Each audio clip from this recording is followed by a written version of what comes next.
శుక్లాంబరధరం విష్ణుం శశివర్ణం చతుర్భుజం ప్రసన్నవదనం ఛాయేత్ సర్వవిఘ్నోపశాంతయేత్. గురుర్బ్రహ్మా గురుర్విష్ణుః గురుర్దేవో మహేశ్వరః గురుస్సాక్షాత్ పరబ్రహ్మ తస్మై శ్రీగురవే నమః. వ్యాసాయ విష్ణురూపాయ వ్యాసరూపాయ విష్ణవే నమో వై బ్రహ్మనిధయే వాసిష్ఠాయ నమో నమః. కూజంతం రామ రామేతి మధురం మధురాక్షరం ఆరుహ్య కవితాశాఖాం వందే వాల్మీకికోకిలం. శ్రుతిస్మృతిపురాణానాం ఆలయం కరుణాలయం నమామి భగవత్పాదశంకరం లోకశంకరం. వాగర్ధావివ సంపృక్తౌ వాగర్ధ ప్రతిపత్తయే జగతః పితరౌ వందే పార్వతీ పరమేశ్వరౌ. సూక్తిం సమగ్రేతున స్వయమేవ లక్ష్మీః శ్రీరంగరాజమహిషీ మధురైఃకటాక్షైః. వైదగ్ధ్యవర్ణగుణకుంభనగౌరవైర్యాం కండూలకర్ణకుహరాः కవయోధయంతి. హైమోర్ధ్వపుండ్రమజహన్మకుటం సునాకం మందస్మితం మకరకుండలచారుగండం బింబాధరం బహుళదీర్ఘకృపాకటాక్షం శ్రీవేంకటేశముఖమాత్మని సన్నిధత్తాం. మనోజవం మరుతతుల్యవేగం జితేంద్రియం బుద్ధిమతాం వరిష్టం వాతాత్మజం వనరయూధముఖ్యం శ్రీరామదూతం శిరసా నమామి. ఆపదామపహర్తారం దాతారం సర్వసంపదాం లోకాభిరామం శ్రీరామం భూయో భూయో నమామ్యహం. సింధూరారుణ విగ్రహాం త్రినయనాం మాణిక్యమౌళిస్ఫురత్తారానాయకశేఖరాం స్మితముఖీం ఆపీనవక్షోరుహాం పాణిభ్యాం అడిపూర్ణరత్నచషకం రక్తోత్పలం బిభ్రతీం సౌమ్యాం రత్నఘటస్థరక్తచరణాం ధ్యాయేత్ పరేదంబికాం. హరి ఓం. పరమేశ్వర స్వరూపమైన సభకి నమస్కారం. ఈనాడు సౌందర్యలహరి మీద 9 రోజుల పాటు ధారావాహికంగా ప్రవచనములు జరగాలి అని ట్రస్ట్ తరపున బ్రహ్మశ్రీ రాయవరపు మృత్యుంజయరావు గారు వారి తండ్రి గారి జ్ఞాపకార్థం అపారమైన పితృభక్తితో ప్రతి సంవత్సరం వారు చేసేటటువంటి ఈ సాంస్కృతిక కార్యక్రమాల్లో అంతర్భాగంగా ఈ సంవత్సరం ఏర్పాటు చేసినటువంటి ఈ ప్రవచన పరంపరలో నేటికి 3వ రోజుకి చేరుకున్నాం. నిన్నటి రోజున అమ్మవారు కూర్చున్నటువంటి ఆ స్వరూపాన్ని, ఆ తల్లి పేరు చెప్పకుండా అమ్మని పరిచయం చేసినటువంటి సందర్భాన్ని, లోపల ఎలా అమ్మని మనస్సులో నిలబెట్టుకుని ప్రార్థన చెయ్యాలో శంకర భగవత్పాదులు మన యందున్నటువంటి అపార కృపా విశేషంతో దాన్ని మనకి ఆవిష్కరించినటువంటి విధానం గురించి మీకు విజ్ఞాపన చేసి ఉన్నాను. ఇవాల్టి రోజున ఒక ముఖ్యమైనటువంటి శ్లోకాన్ని ప్రతిపాదిస్తాను. ఎందుకని ఆ మాట అంటున్నానంటే, నిన్న మీతో నేను ఒక మాట చెప్పి ఉన్నాను. స్త్రీ స్వరూపంగా దేవతారాధనము చేసినప్పుడు కేశాది పాదాది పర్యంతం చేస్తారు అని. అంటే అమ్మవారి యొక్క తలని ముందు దర్శనం చేసి అక్కడ నుంచి క్రిందికి వచ్చి పాదాల వరకు దర్శనం చెయ్యాలి. అది ఉపాసనా విధానం. అప్పుడు మీకు వెంటనే ఒక అనుమానం వస్తుంది. ఏమండి మీరు అలా అంటున్నారు కదా, మరి వ్యాసుడు కూడా లలితా సహస్రనామ స్తోత్రాన్ని ఇచ్చారు కదా. లలితా సహస్రనామ స్తోత్రంలో కూడా వ్యాస భగవానుడు అమ్మవారిని శిరస్సు మొదలుకొని పాదముల వరకే వర్ణించారు. కానీ మొట్టమొదట ఏది వర్ణించారు? బుజ్జద్భాను సహస్రాభా చతుర్బాహు సమన్విత. ముందు తల చెప్పారా, బాహువులు చెప్పారా? బాహువులు చెప్పారు. బాహువులు చెప్పడంలో కూడా చిత్రం ఏమిటి? పోనీ బాహువులు చెప్పి ఊరుకున్నారా? రాగస్వరూప పాషాఢ్య క్రోధాకారాంకుశోజ్వల మనోరూపేక్షుకోదండ పంచతన్మాత్రశాయక నిజారుణ ప్రభాపూర మధ్యబ్రహ్మాండ మండల అని చంపకాశోక పున్నాగ సౌగంధిక లసత్కజ అన్నారు. ముందు చేతులు చెప్పి, చేతులలో ఉన్న ఆయుధాలు చెప్పి, ఆ తర్వాత వచ్చినటువంటి కాంతి చెప్పి, అప్పుడు తల చెప్పారు. అలా ఎందుకు అసలు ఆ తల గురించి చెప్పే ముందు చేతులు చెప్పి తల చెప్పడం ఏమిటి? మరి అవతల ఉపాసనా విధానంలో మనం ఏమంటున్నాం? కేశాది పాదాది పర్యంతం చెయ్యాలంటున్నాం. మరి అలా చెయ్యవలసి వచ్చినప్పుడు ముందు తల చెప్పాలి కదా. అలా చెప్పలేదే, బాహువులు చెప్తున్నారు. శంకరులు కూడా సౌందర్యలహరిలో ధునోతుధ్వాంతం నస్తులిత దళితేందీవరవనం అన్నారు. ఇలా మార్చి చెప్పడం వెనక అసలు ఏదైనా రహస్యం ఉందా, లేకపోతే అది మామూలుగా సామాన్యంగా చెప్పేసిందేనా? వ్యాస భగవానుడంతటి మహాపురుషుడు ఏదో లేకుండా అది చెయ్యరు, కానీ ఆ విషయం ప్రస్తావన చెయ్యకుండా అలా చెప్పారు. ఎందుకు అలా చెప్పడం? మీరు ఎవరినో ఒకరిని అడిగి దానికి సంబంధించిన రహస్యాన్ని తెలుసుకోవాలని దాన్ని అలా నిక్షిప్తం చేశారు. అందులో మీరు అమ్మవారి దర్శనం జరగాలి అంటే మీరు మొట్టమొదట చెయ్యవలసింది అమ్మవారి చేతులలో ఉండేటటువంటి ఆయుధాల్ని చూడాలి. అందుకే నిన్నటి రోజున చెప్పాను, రాగస్వరూప పాషాఢ్య క్రోధాకారాంకుశోజ్వల. ముందు అసలు అమ్మవారి దర్శనం కోసం మీ మనస్సు నిలబడాలి అంటే మనస్సు లోపల ఉండేటటువంటి అపారమైన రాగద్వేషములు, క్రోధము ఈ రెండు తగ్గాలి. రాగము ద్వేషము ఈ రెండు ఒకే భావన. ఒక వస్తువుని చూసినప్పుడు మీకు అపారమైన ప్రేమ కలిగిందనుకోండి రాగం, ఆ వస్తువు పట్ల ద్వేషం కలిగిందనుకోండి, రెండు ఒకదానికొకటి వ్యతిరిక్తాలంతే, అది ద్వేషం. ద్వేషాన్ని దేంతో చెప్పారు? క్రోధాకారాంకుశోజ్వల. అది అంకుశం ఎలా పొడుస్తూ ఉంటుందో ఏనుగు యొక్క కుంభస్థలం మీద, అలా మీ క్రోధం మిమ్మల్ని పొడిచేస్తూ ఉంటుంది. అది మిమ్మల్ని ప్రశాంతంగా ఉండనివ్వదు. మనస్సుని తూట్లు పొడిచేసి మీరు ఎవరి మీద శత్రుత్వం పెట్టుకుని ఎవరి మీద క్రోధంతో ఉన్నారో ఆ వ్యక్తి మీ ఎదట ఉండడు. కానీ మీరు లోపల లోపల లోపల లోపల వాడిని తలుచుకుని ఆ క్రోధంతో రగిలిపోతుంటారు. ఆ రగిలిపోవడంలో ఏమైపోతుంది? మీ ఉపాసన భ్రష్టు పడుతుంది, మీరు మంచి విషయాలు మర్చిపోతారు, మీరు ఉద్వేగమునకు లోనవుతారు, మీరు ఎక్కువ తీవ్రంగా ఊపిరి తీస్తారు. ఆ ఊపిరిలు తీయడంలో అమ్మవారికి మరాళి మందగమన మహాలావణ్య సేవదిహి అని పేరు. పరమేశ్వరుడు ఆయుర్దాయాన్ని ఊపిరిల లెక్కలో ఇస్తాడు. ఇన్ని ఊపిరిలు అని ఉంటాయి. మీరు ఎప్పుడైతే క్రోధములకు లోనయ్యారో ఆవేశంలో ఎక్కువ ఊపిర్లు తీస్తారు.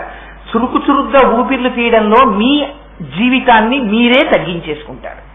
అందుకని ఆ క్రోధాన్ని మార్చాలి. ఇప్పుడు అమ్మ మార్చి ఏం చేస్తుంది? అమ్మవారి ఆయుధం వంక చూశారనుకోండి, కోపము మీది కోపము. అంటే ఏమిటి కోపం? నాకు ఈ కోపం ఉండకూడదు, నాకేముండాలి, నాకు ప్రశాంతత ఉండాలి, ఎక్కడి నుంచి వస్తుంది ఈ కోపం నాకు అని కోపము మీది కోపము, రాగద్వేషముల మీద ద్వేషము.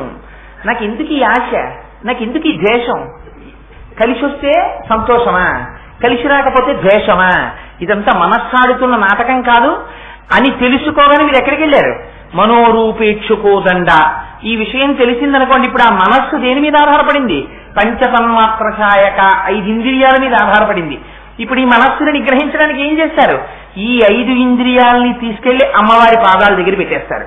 పెట్టేసి ఇప్పటి వరకు బయట ప్రపంచంలో ఉన్న వస్తువుల్ని చూసి సంతోషించడానికి అలవాటు పడినటువంటి కన్నులు అమ్మవారి దర్శనం చేసి సంతోషించడంలో నిమగ్నం అవుతాయి. ఇప్పటి వరకు బయట పదార్థములన్నింటినీ తిని సంతోషించినటువంటి నాలుక అమ్మవారి ప్రసాదాన్ని నోట్లో వేసుకోవడంలో సంతోషిస్తుంది. ఇప్పటి వరకు బయట ప్రపంచాలన్నింటినీ ఆఘ్రానించి సంతోషించినటువంటి మనస్సు అమ్మవారి పాదముల మీద ఉన్న ఒక పుష్పము యొక్క సౌరభాన్ని వాసన చూడడంలో సంతోషిస్తుంది. ఇలా ఇంద్రియములన్నీ అమ్మవారి వైపుకి తిరుగుతాయి. అమ్మవారి వైపుకి తిరగగానే మీకు ఏది దర్శనం అవ్వాలి? అపారమైనటువంటి కాంతి. లలితా సహస్రంలో అయితే ఎందుకని అమ్మవారు ఆవిర్భవిస్తోంది హోమగుండంలోంచి, ఆవిడ వచ్చే ముందే పెద్ద కాంతి వచ్చింది. కాంతి తర్వాత ఏది కనపడింది? చంపక అశోక పున్నాగ సౌగంధిక లసత్కచ. చంపక అశోక సౌగంధిక మొదలైనటువంటి పుష్పములతో అలంకారము చేయబడినటువంటి అమ్మవారి యొక్క కబరీబంధము దర్శనమవుతుంది. కబరీబంధం అంటే జుట్టు ముడి. ఇప్పుడు మీరు ఒకటి జాగ్రత్తగా ఆలోచించండి. మీకు లలితా సహస్రనామ స్తోత్రం ఇవ్వడంలో ఉన్న గొప్పతనం ఏమిటంటే మీ మనస్సు ఆ స్తోత్రమునందు నిలబడాలి. నిజంగా మీరు లలితా సహస్రనామ స్తోత్రాన్ని చదవడంలో నిష్ణాతులు అనుకోండి, మీ మనస్సు ఎక్కడో అక్కడ 1000 నామాల్లో ఒక నామం దగ్గర నిలబడడానికి అలవాటు పడిందనుకోండి. అలవాటు పడితే మీకు ఎంత నోటికి వచ్చినా సరే పుస్తకం లేకుండా మీరు ఆ స్తోత్రాన్ని చదవలేరు. నేను ఎందుకంటున్నాను ఈ మాట? చంపకాశోక పున్నాగ సౌగంధిక లసత్కచ. ఏది దాన్ని దర్శనం చేయండి. ఇలా ఉంటుంది అమ్మవారి కబరీబంధం అని మీరు చూస్తే కదా చెప్పాలి. మీలో ఎవరైనా, మీరు కాదు నేను కానీ, అమ్మవారి కబరీబంధం చూడడం కుదురుతుందా? అమ్మవారికి మీరు ఎదట నిలబడి నమస్కారం చేస్తారు. అందులో పరాశక్తి స్వరూపానికి ఇలా నిలబడి కూడా నమస్కారం చెయ్యం, ఇలా నిలబడి నమస్కారం చేస్తాం. చేసినప్పుడు అమ్మవారి ఎదురుగుండా ఉన్నటువంటి రూపాన్ని మీరు దర్శిస్తారు. కానీ అమ్మవారి వెనుకకు వెడితే తప్ప అసలు మీకు కబరీబంధం కనపడదు. ఆ కబరీబంధం కూడా పుష్పాలతో అలంకారం చెయ్యబడి కిరీటంలో కొంత భాగం వెళ్ళిపోయి ఉంటుంది. ఉన్నప్పుడు మీరు ఆ కబరీబంధాన్ని ఎలా చూస్తారు? మీకు ఈ అనుమానం వచ్చింది అనుకోండి, అక్కడ చంపకాశోక పున్నాగ సౌగంధి కలసత్కచ అని చదివారు. ఇది మానసికంగా దర్శనం అవ్వడానికి ఇంతకు ముందు ఈ దర్శనం కాలేదే, ఎక్కడ చూడలేదే అని మీకు అనుమానం వస్తే మీ స్తోత్రం ముందుకు వెళ్ళిపోవచ్చా? చక్కన ఎందుకని మీ మనస్సు దాని మీద విషయం మీదకి వెళ్ళిపోయింది.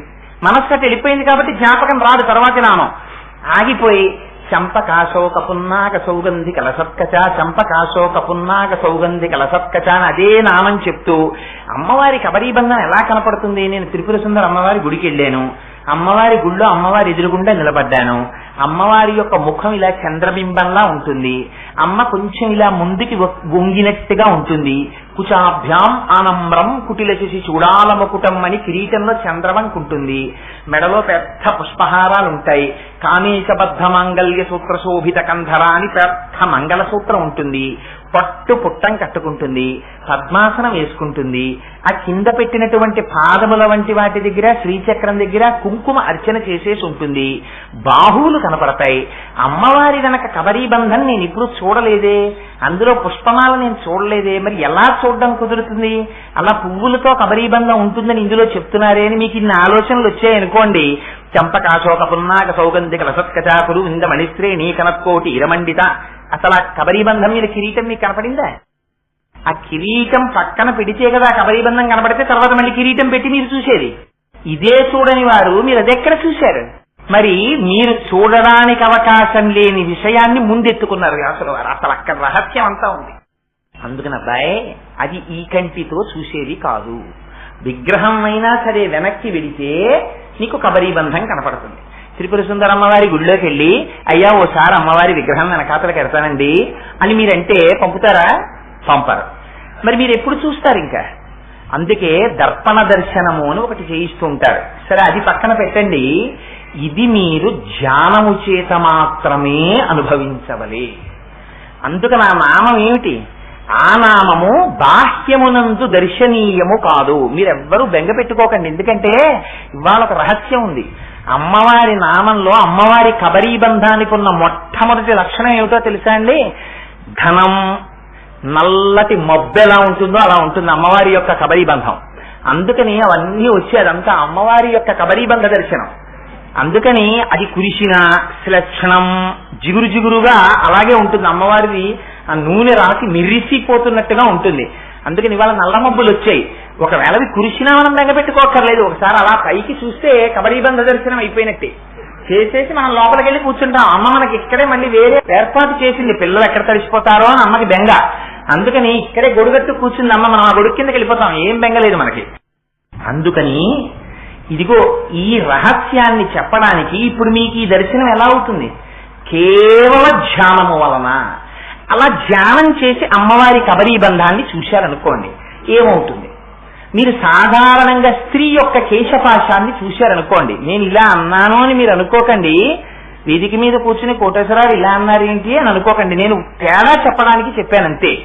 ఒక స్త్రీ కేశపాశమును చూస్తే పురుషుడికి వ్యామోహం కలుగుతుంది. అమ్మవారి యొక్క కేశపాశములతో కూడిన కబరీబంధాన్ని చూస్తే ఏం కలగాలి?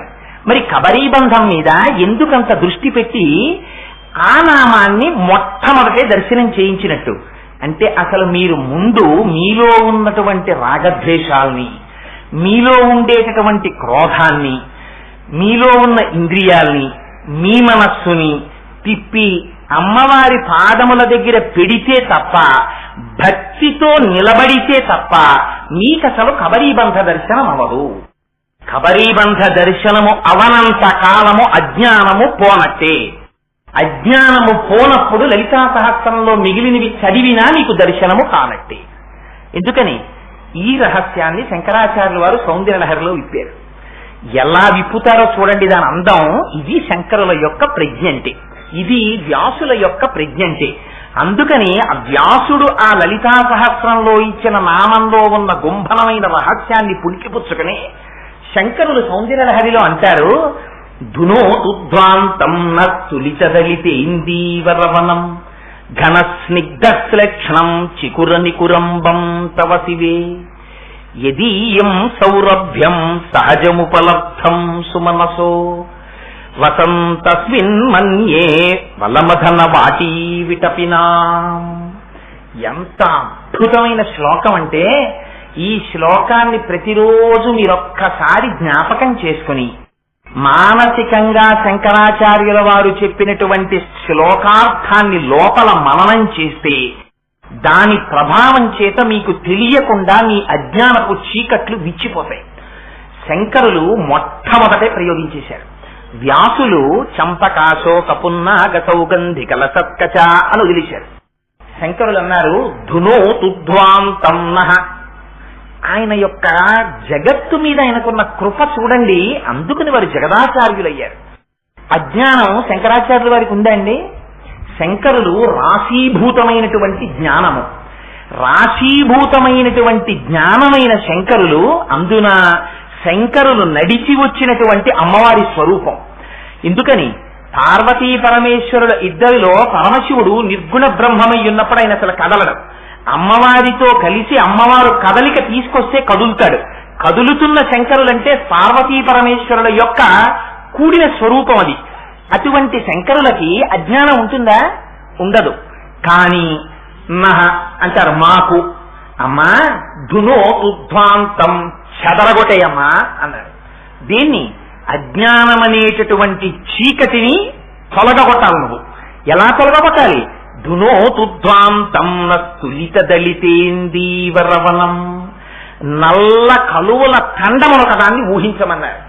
అంటే మీరు ఏ రైల్లో ఉన్నా వెడుతున్నప్పుడు సాధారణంగా ఇలాంటి సన్నివేశాలు కనిపిస్తాయి. ఒకనాడు ఈ పట్టణానికి కోకనదము అని పేరుట, ఎర్ర తామర పూలతో నిండిపోయి ఉండేది కాబట్టి ఎక్కడ చూసినా. ఇవాళ అలా ఎక్కడా కనపడదు మీకు. అందుకని నల్ల కలువల తండం ఒకటి ఉందనుకోండి, అంటే మీరు ఈ ఒడ్డున నిలబడితే ఒక పెద్ద చెరువులో ఒకదాన్ని ఊహించండి. ఆ చెరువులో ఎప్పుడైనా మీరు సామర్లకోట నుంచి కాకినాడ వస్తుంటే కాలవ నీటిలో గుర్రపు డెక్క మొక్క అని పెరిగిపోతుంది. పెరిగిపోతే ఇంకా కాలవ కనపడదు మీకు, గుర్రపు డెక్క మొక్కే నిండిపోతుంది. తెలియని వాడు ఇవన్నీ మొక్కలే, కింద నీళ్లు లేవు అనుకుంటాడు. అలా మీరు ఇక్కడి నుంచి చూస్తే మీ కంటికి కనపడినంత దూరాన్ని ఒక పెద్ద సరోవరాన్ని ఊహించండి. ఆ సరోవరం నిండా ఒకదాని పక్కన ఒకటి, ఒకదాని పక్కన ఒకటి, ఒకదాని రేకుల్లో ఒకటి రేకులు పెట్టేసుకుని అరవిరిసిపోయాయి అనుకోండి నల్ల కలువలు.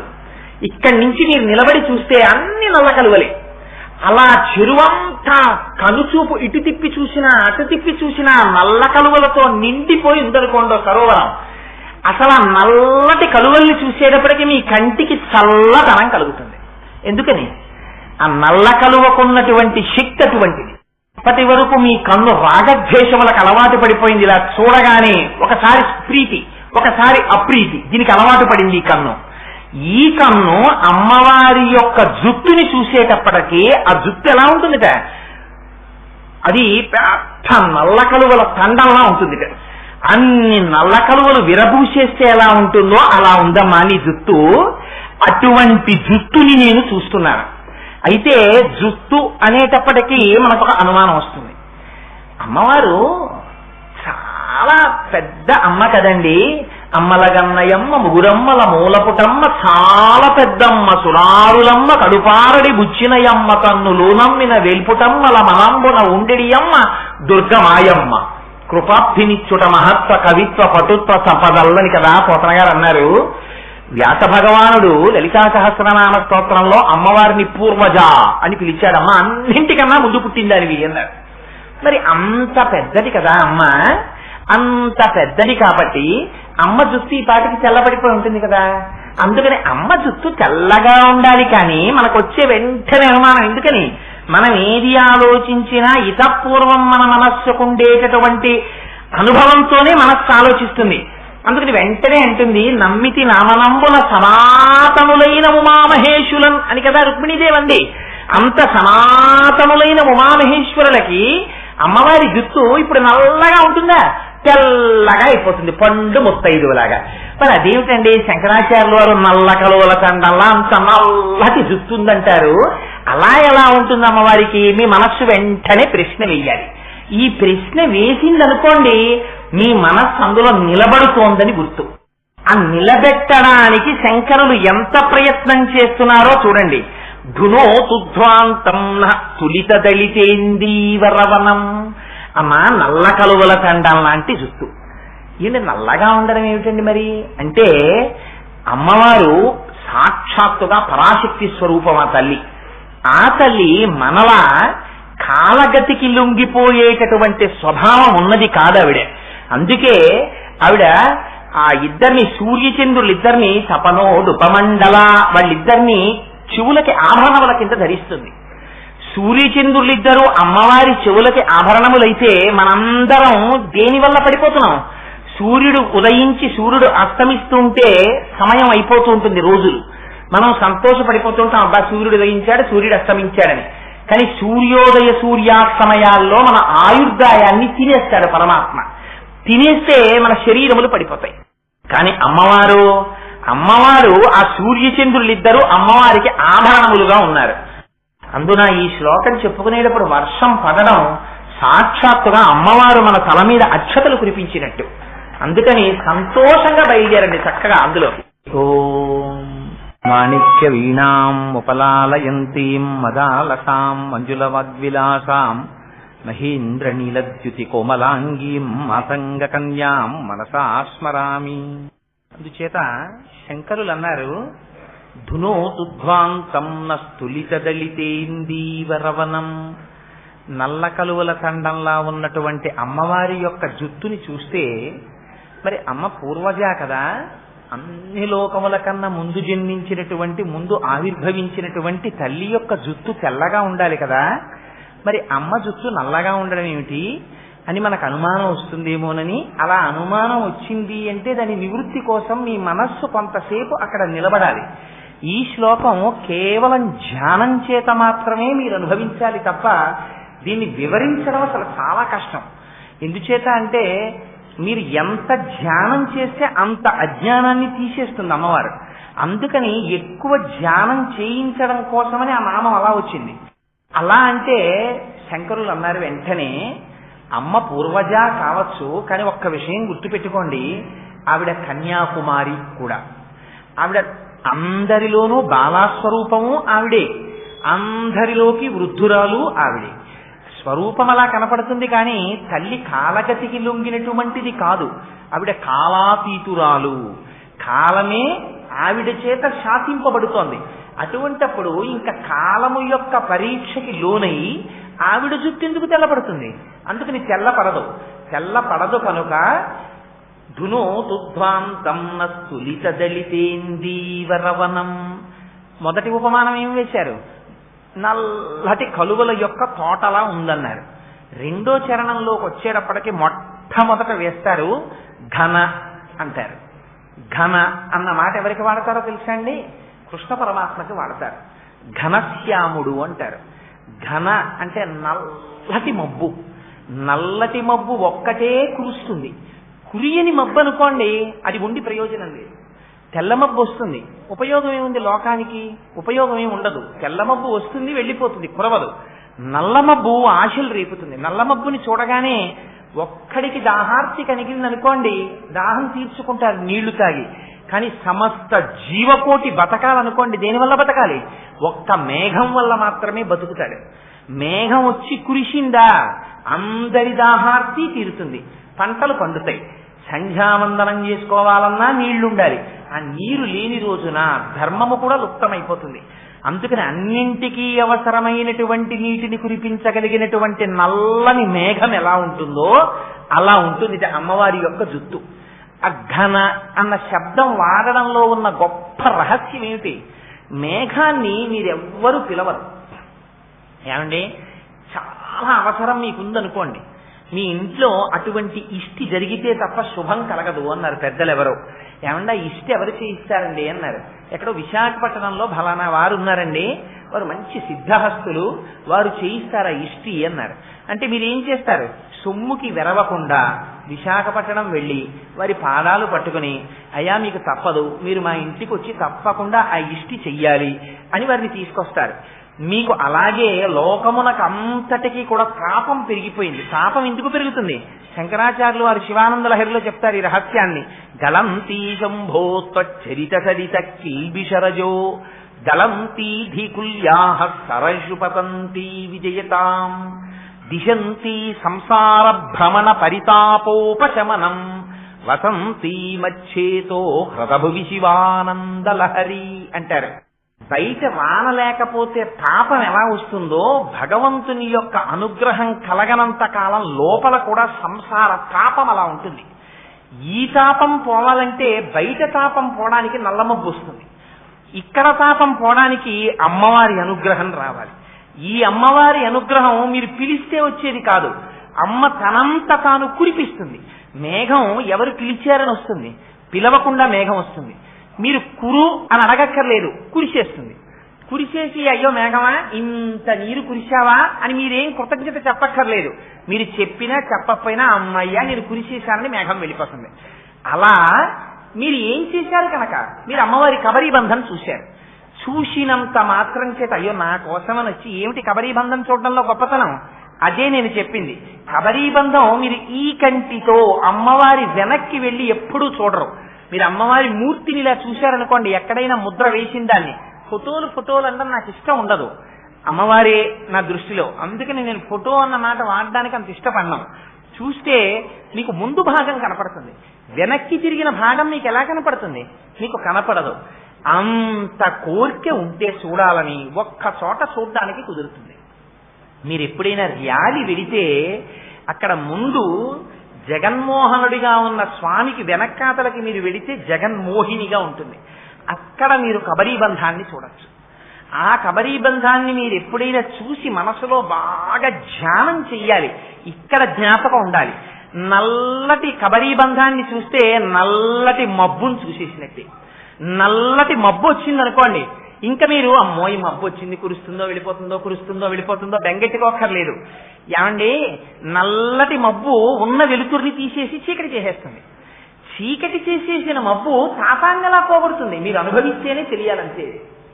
ఇది అనుభవైక వైద్యం. మీరు మాటలతో చెప్పగలరా? ఇవాళ అమ్మవారి వీడి శ్లోకం ఎలా చెప్తాడు, కష్టం కదా, శంకరులు ఇచ్చారు కానీ నేను చూపిస్తాను ఏమిటో అంది. అందుకని ఘన అన్న మాటకి నిర్వచనం ఏమిటో మబ్బు రూపంలో వచ్చి చెప్పేసింది ఆవిడ. ఇంకా నేనేం చెప్పను, అసలు ఘన చెప్పకముందే ఆవిడ ఘన అంటే ఏమిటో చెప్పేసింది, బయట మీరు అనుభవించేశారు. అందుకని అమ్మవారు అనుభవింప చేసేసింది. ఇది అమ్మవారి కరుణంటే. అందుకని చూడండి ఇన్ని శ్లోకాలు చెప్పాం, ఇన్నాళ్ళ నుంచి చెప్తున్నాం. వచ్చిందా నల్ల మబ్బు? ఇప్పుడే కురవాలా? 1 గంటకి రాకూడదా, 3 రాకూడదా, తెల్లారికట్ట రాకూడదా మబ్బు? ఉపన్యాసానికి కూర్చుని ప్రార్థనా శ్లోకాలు చెప్పి 2వ పాదంలోకి ఘన అందాం అనుకునే వాటికి కురిసిందంతే. ఆ కురవకపోతే నేను చెప్పిన తర్వాత కురిసిందనుకోండి, నువ్వు చెప్పాక నేను కురవడం ఏమిటి? నేను కురియడం నా లక్షణం. నేను అజ్ఞానం తీసేస్తాను. పైకి నల్ల మబ్బు వస్తే చీకటైనట్టు ఉంటుంది, కానీ నల్ల మబ్బు తాపాన్ని పోగొట్టేసినట్టు నా నల్లటి కబరీ బంధాన్ని చూస్తే నీలో ఉన్న నల్లటి అజ్ఞానాన్ని తీసేస్తాను. తీసేస్తే నీ తాపం పోతుంది, సంసార తాపం. ఇప్పటి వరకు ఉన్న తాపం వర్షం కురిసేసేటప్పటికి అమ్మయ్యా వాతావరణం చల్లబడిందంటాడు. నల్ల మబ్బు రానంతసేపు బాప్రే ఇవాళ ఎలా ఉందో వాతావరణం అంటాడు. ఈ మాట అనుకోకుండా ఇవాళ మృత్యుంజయరావు గారు నోటి వెంట వచ్చేసింది. ఆయన ఉపన్యాసం చెప్తూ ఇవాళ గట్టి ఎండ కాసింది అన్నారు. ఎందుకు ఆ మాట అందాం?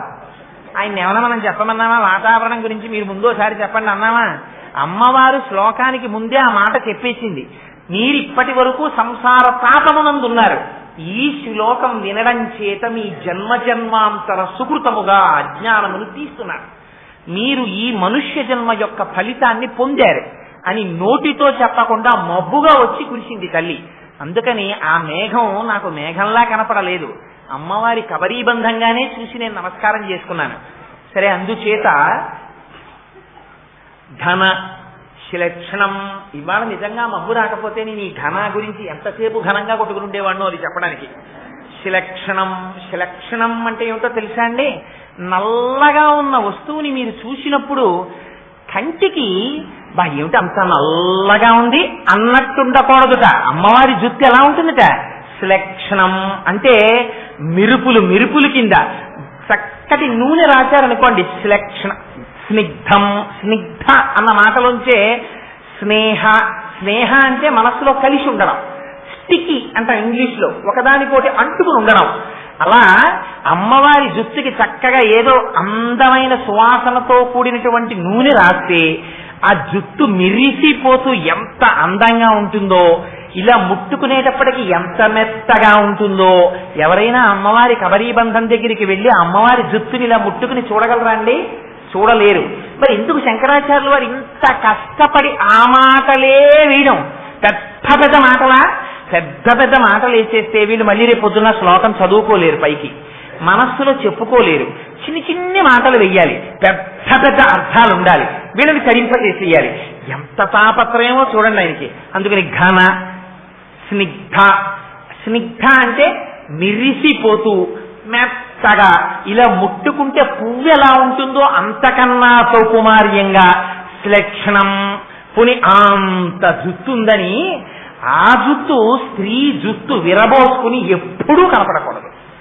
స్త్రీ జుత్తు విరబోసుకుని ఇంట్లో కనపడిందా ఎక్కువసేపు, అది ఇంటికి ప్రమాదకారి. స్త్రీ జుత్తు ఒకవేళ ఏ కారణం చేతనైనా విరబోసుకుని ఇంట్లో తిరగవలసి వస్తే జుత్తు చివర ముడి వేసేసుకోవాలి. అది పూర్వం పెద్దలు అంగీకరించేవారు కాదు. అందుకే ఇంట్లో ఎవరైనా ఆడవాళ్ళు తలకి స్నానం చేసి జుత్తు చివర ముడి లేకుండా తిరుగుతుంటే వారి మనస్సులోకి అత్యంత ప్రమాదకరమైనటువంటి భూతములు ప్రవేశించి వారి వల్ల కొన్ని వేల మందిని నాశనం చేస్తాయి.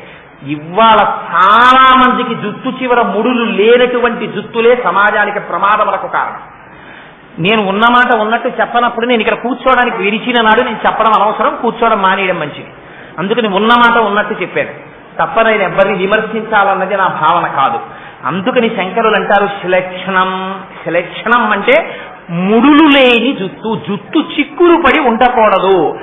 స్త్రీ జుత్తు పెంచి ఆ జుత్తంతా ఎప్పుడు చిక్కులు చిక్కులతో ఉందనుకోండి, అది సరి అయినటువంటి దర్శనం కాదు. అలా ఉండకూడదు.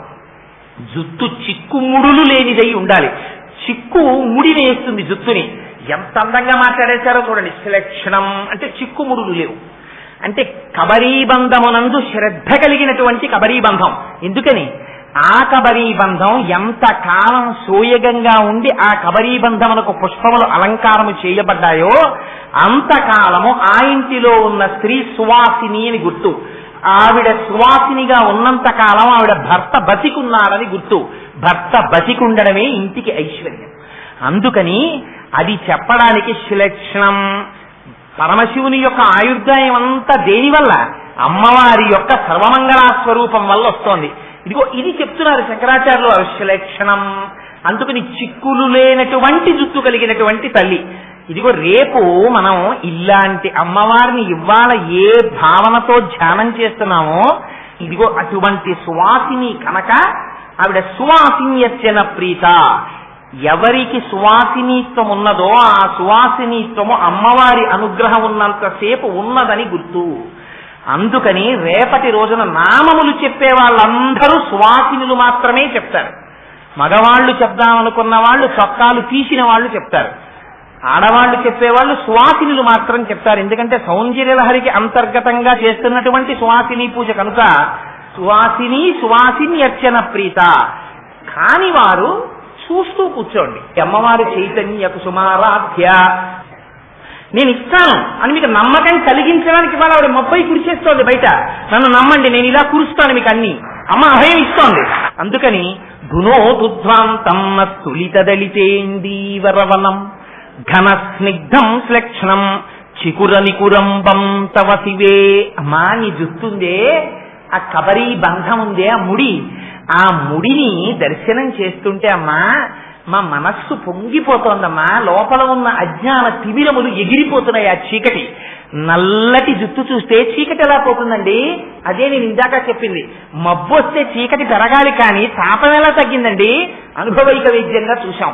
మీరు ధ్యానం చెయ్యండి అమ్మవారి కబరీబంధాన్ని, అమ్మవారి అనుగ్రహం ఏమిటో మీరు అనుభవిస్తారు. అది ధ్యానంలో మాత్రమే మీకు తెలుస్తుంది. అందుకని ఘన స్నిగ్ధ శ్లక్షణం చికురనికురంబం తవ శివే. అమ్మవారిని పిలవడంలో శంకరాచార్యుల వారి గొప్పతనం చూడండి. అమ్మా అని పిలిచేటప్పుడు అమ్మకి బోలెడన్ని పేర్లు ఉన్నాయి సహస్రనామంలో. ఆ పేర్లు పెట్టి పిలవకూడదా? ఏవి పెట్టి పిలవాల. నిన్ననేమన్నారు? హిమగిరి సుతే అన్నారు. అక్కడ కథకి సరిపోయేటట్టు. ఇవ్వాలంటున్నారు శివే. శివే అంటే మంగళప్రదమైన స్వరూపం ఉన్నదానా? ఏమిటి మంగళం? అమ్మ నిన్ను అడగక్కర్లేదమ్మా, ఎవ్వరు అడగకుండా నీ అంతటి నువ్వు కోరికలు తీర్చేస్తావు.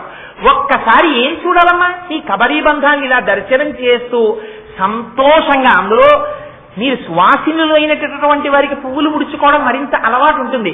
మానసికంగా ఒక్కసారి అమ్మవారికి ఆ ముడి వేసి, అమ్మవారి ముడి కింద సాంబ్రాణి పట్టి, సంపంగి పూలతోటి, మల్లె పూలతోటి, జాజి పూలతోటి కట్టిన దండలు అమ్మవారి యొక్క కబరీ బంధంలో అలంకారం చేసి, అమ్మవారికి రత్నాల బెళ్ళొకట ఆ కొప్పు మధ్యలో పెట్టి, దాని మీద కిరీటం పెట్టి, మీరు యువతలకి మళ్ళీ వచ్చి అమ్మవారి పాదాల దగ్గర కూర్చుని మిగిలిన నామాలు చెప్పవలసి వచ్చింది అనుకోండి, మీరు చంపకాశోక పున్నాక సౌగంధి కలసత్కచ కురువిందమణి శ్రేణి కనకోటి ఇరమండిత అనగలరా?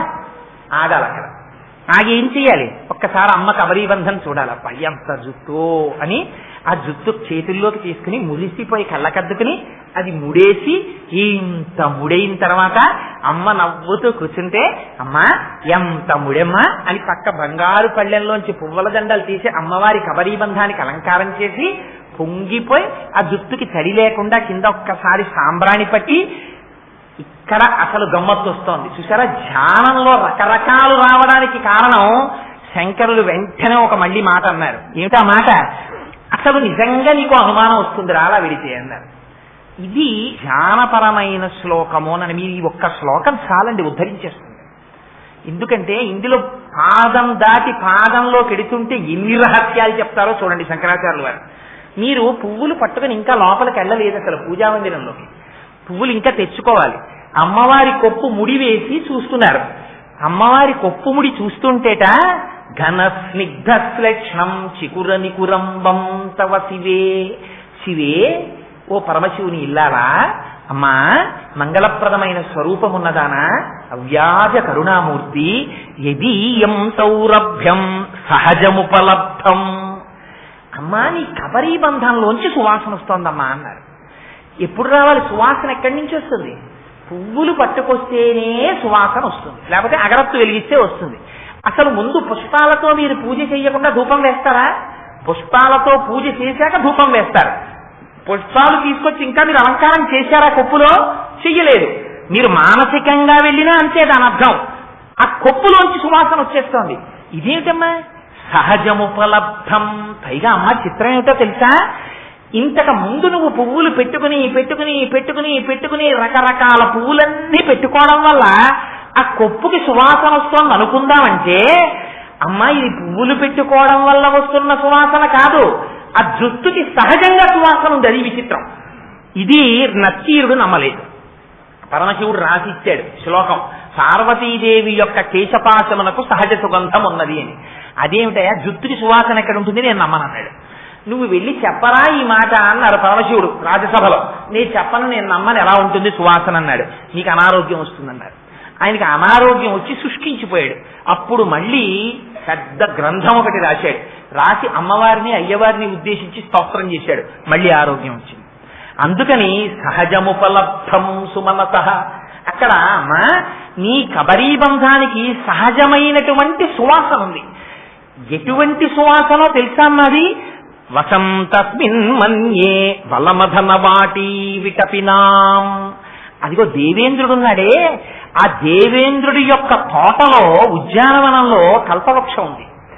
ఆ కల్పవృక్షానికి పువ్వులు పూస్తాయి. అందరూ కల్పవృక్షం దగ్గరికి వెళ్ళి మాకు కల్పవృక్షం పువ్వు దొరికితే బాగుండు తల్లో పెట్టుకుందాం అనుకుంటారు. ఆడవాళ్ళందరూ పువ్వులు వంక చూస్తారు. చూసి ఏమనుకుంటారు? ఇది ఐదోతనానికి గుర్తు, మేము సువాసినులం కదా, ఈ పువ్వు మేం కబరీ బంధంలో పెట్టుకుంటాము అనుకుంటారు. కానీట కల్పవృక్షానికి పూసిన పువ్వులు అమ్మవారిని చూసి అనుకుంటాయిట, అబ్బా అమ్మవారు తీసుకెళ్లి మమ్మల్ని కొప్పులో పెట్టుకుంటే బాగుండు, అంత సువాసన కొప్పుకి ఎలా వస్తుందో మేం కనిపెట్టాలి అనుకుంటాయిట. ఇదమ్మా చిత్రం. సామాన్యమైన స్త్రీకి ఉండే కబరీ బంధానికి నీ కబరీ బంధానికి ఇది తేడా అమ్మా అన్నారు. ఎంత విచిత్రం! కల్పవృక్షానికి పూసినటువంటి పువ్వులు అమ్మవారి కొప్పులోకి వెళ్లి కూర్చుని అమ్మవారి కొప్పు నుంచి వచ్చేటటువంటి సువాసనలు పీల్చాలనుకుంటాయిట. ఇందులో రహస్యం ఏమిటో తెలుసా అండి? శాస్త్రోక్తంగా అమ్మవారి యొక్క ప్రాణప్రతిష్ఠ చేసి పూజ చేయబడినది అని గుర్తు ఏమిటో తెలుసా? అపారమైనటువంటి సుగంధం వస్తుంది. ఎక్కడా లేనటువంటి చిత్ర విచిత్రమైన పుష్పజాతుల నుంచి వచ్చేటటువంటి సువాసన ఏది ఉన్నదో, మరునాడు మీరు నిర్మాల్యం తీయడం కోసం పూజామందిరం తలుపులు తీసి లోపలికెడితే అరవిరిసినటువంటి చంపక, అశోక, పున్నాగ, సౌగంధికములను పూజ చేస్తే ఎటువంటి సువాసనలు వస్తాయో అటువంటి సువాసనలు పూజామందిరంలోంచి వస్తాయి. అవి ఎక్కడి నుంచి వస్తాయి? అమ్మవారి యొక్క కబరీబంధంలోంచి వస్తాయి. ఎవరైనా ఈ శ్లోకం వింటున్నప్పుడు వాళ్ళ మనస్సు నిలబడిందనుకోండి, అమ్మవారి కబరీబంధాన్ని మానసికంగా ఒక్కసారి దర్శనం చేశారనుకోండి, ఆ పువ్వులు కనపడినా, కబరీబంధం కనపడినా, ఆ జుత్తు కనపడినా, వాటి మెత్తతనం కనపడినా, వాటికి ఉన్న సువాసన మనస్సులో ఆఘ్రానించినా, దేవేంద్రుడి కల్పవృక్షానికి పూసిన పువ్వులు కూడా అందులో చేరడానికి చేసేటటువంటి ప్రయత్నాన్ని మనస్సులో ఊహించి, మా ఇంత గొప్ప కబరీబంధమా అని మనస్సులో అనుకున్నా తక్షణ ఫలితం ఏమిటో తెలుసా అండి? వచ్చిన మబ్బు కురిసేసినట్టు ధునో తుధ్వాంతం, అజ్ఞానం విరిగిపోతుంది, తీసేస్తుందంటే అమ్మ వారి మనస్సు భక్తి వైపుకి తిరిగిపోతుంది. ఇదిగో అలా చెయ్యగలిగిన అపారమైన శక్తి అమ్మవారి కబరీబంధానికి ఉంది. ఈ కబరీబంధం మనం మూర్తికి ముందు నిలబడి చూడలేం కనుక, దర్శనం చేసిన వారు కనుక శంకర భగవత్పాదులు, నేను దర్శనం చేసి దాచుకుంటే అది ఈ జాతికి ఎలా అందుతుంది? శ్లోకం రాశారనుకోండి, మీరు ఆ శ్లోకం ఎన్ని మాటలు చెప్పండి, ఇది శంకరులు దర్శనం చేసిన స్థితి అని వస్తుంది ఆ శ్లోకానికి అర్థం. అలా అంటే వీళ్ళకి ఎలా పోతుంది అజ్ఞానం? అజ్ఞానం పోవాలని కోరుకున్నవాడు ఏమండి మబ్బొచ్చి మా ఇంటి పెరట్లో నూతులోనే కురిస్తే బాగుండి అనకూడదు. అంతకన్నా దారుణం ఇంకొకటి లేదు. మబ్బొచ్చి కురిస్తే ఎలా కురవాలి? మా ఊరంతా కురవాలి, మా దేశమంతా మబ్బులు కురవాలనాలి. అంతేకాని మబ్బు మా ఇంటి పెరట్లో నూతిలోనే కురవాలనం కదా. అందుకని అమ్మవారి కబరీబంధ దర్శనం అయిన నాడు ఏం కోరుకోవాలి? తను తన మాటలతో చెప్పడం చేత మానసిక దర్శనం చేసినటువంటి సమస్త లోకములకు అజ్ఞానము పోవాలని తాను కోరుకోవాలి. మబ్బు తన ఇంట్లో కురవకూడదు, అంతటా కురవాలని కోరినట్టు ధునో తుధ్వాంతం, అంతటా అజ్ఞానం పోవాలనాలి. అందుకని శంకరులు చూడండి, ధునో తుధ్వాంతం మా అందరికీ. శంకరులు ఒక్కరు పెట్టుకోలేరా పేరు? పెట్టుకోరు. ఇది జగదాచార్యుల యొక్క కృప. మీరు ఎన్ని మాటలు శిరస్సు ఉంచి శంకరాచార్యులు వారికి నమస్కరిస్తే మీరు వారి రుణం తీర్చుకోగలుగుతారు. ఇది శంకరుల యొక్క అపారమైన ప్రజ్ఞాస్వరూపం ఈ శ్లోకం. అందుకని అంత గొప్ప శ్లోకాన్ని మనకి శంకరులు అందించారు సౌందర్యలహరిలో. సరే, ఇంకొకసారి ఆ శ్లోకాన్ని అంటాను. ఇవాళ నాకు భారం అంతా ఎక్కడ తగ్గిపోయిందంటే, 1కి 10 మాటలు నేను అమ్మవారికి కృతజ్ఞతలు చెప్పుకుంటున్నాను. ఆ మబ్బు వచ్చి కురియడంలో తగ్గిపోయింది నాకు. నేను ఇంత వివరణ చెయ్యక్కర్లేకుండా అయిపోయింది. అందుకని ధునో తుధ్వాంతం స్తులిత దళితేందీవరవనం ఘన స్నిగ్ధశ్లక్షణం చికుర నికురంబం తవ శివే యదీయం సౌరభ్యం సహజముపలబ్ధం సుమనసో వసం తస్మిన్ మన్యే బలమధన వాటి విటపినాం. కాస్త తప్పులు లేకుండా ఉచ్చారణ చెయ్యగలిగినటువంటి ప్రతివారు, ప్రత్యేకించి సువాసినులు, ఈ శ్లోకాన్ని నేర్చుకుని ప్రతిరోజు ఒక్కసారి చదువుకోవడం నేర్చుకోండి. నేర్చుకున్నారా? అమ్మవారి కబరీబంధాన్ని, ఆ పువ్వుల్ని చూశారా? జన్మ జన్మలకు యోగ్యుడైనటువంటి భర్త లభించి తరగని ఐదోతనంతో భర్త చేతులలో వెళ్ళిపోయేటటువంటి అదృష్టాన్ని పొందుతారు. అందుచేత అంత పరమోత్కృష్టమైన శ్లోకం. సరే, శంకరులు ఈ శ్లోకంలో చేసినటువంటి గొప్ప ప్రయోగాన్ని విన్నారు. ఇంకొక శ్లోకం, ఆ శ్లోకంలో శంకరాచార్యులు వారు అంటారు, ఒక్కొక్క శ్లోకంలో ఒక్కొక్క ప్రయోగం చేశారండి. అందుకే దానికి సౌందర్య లహరి. లహరి అంటే నీటి బుగ్గ పైకి తన్నినట్టు తన్నింది శంకరాచార్యుల వారి నుంచి తప్ప అది ఎక్కడో కూర్చుని ఆలోచించి ఇది ఎలా రాద్దాం అది ఎలా రాద్దామని రాసింది కాదు. వారు చేసిన దర్శనాల్ని తీసుకొచ్చి మనకు అందించారు. ఇంకొక శ్లోకం ఇస్తారు చూడండి శంకరాచార్యులు వారు. ఈ శ్లోకం కూడా మీరు మానసికంగా దర్శనం చేశారనుకోండి, అసలు దాని ఫలితాన్ని నేను చెప్పలేనన్నారు శంకరు. అసలు ఫలితం చెప్పాల శంకరాచార్యులు వారు. అసలు ఫలితం చెప్పని శ్లోకం అది. విచిత్రం ఏంటంటే కబరీబంధ దర్శనానికి ధునోతుద్ధాంతం అన్నారు. అసలు ఆ శ్లోకానికి ఫలస్థుడు చెప్పరు. అటువంటి శ్లోకం మీరు వినండి జాగ్రత్తగా.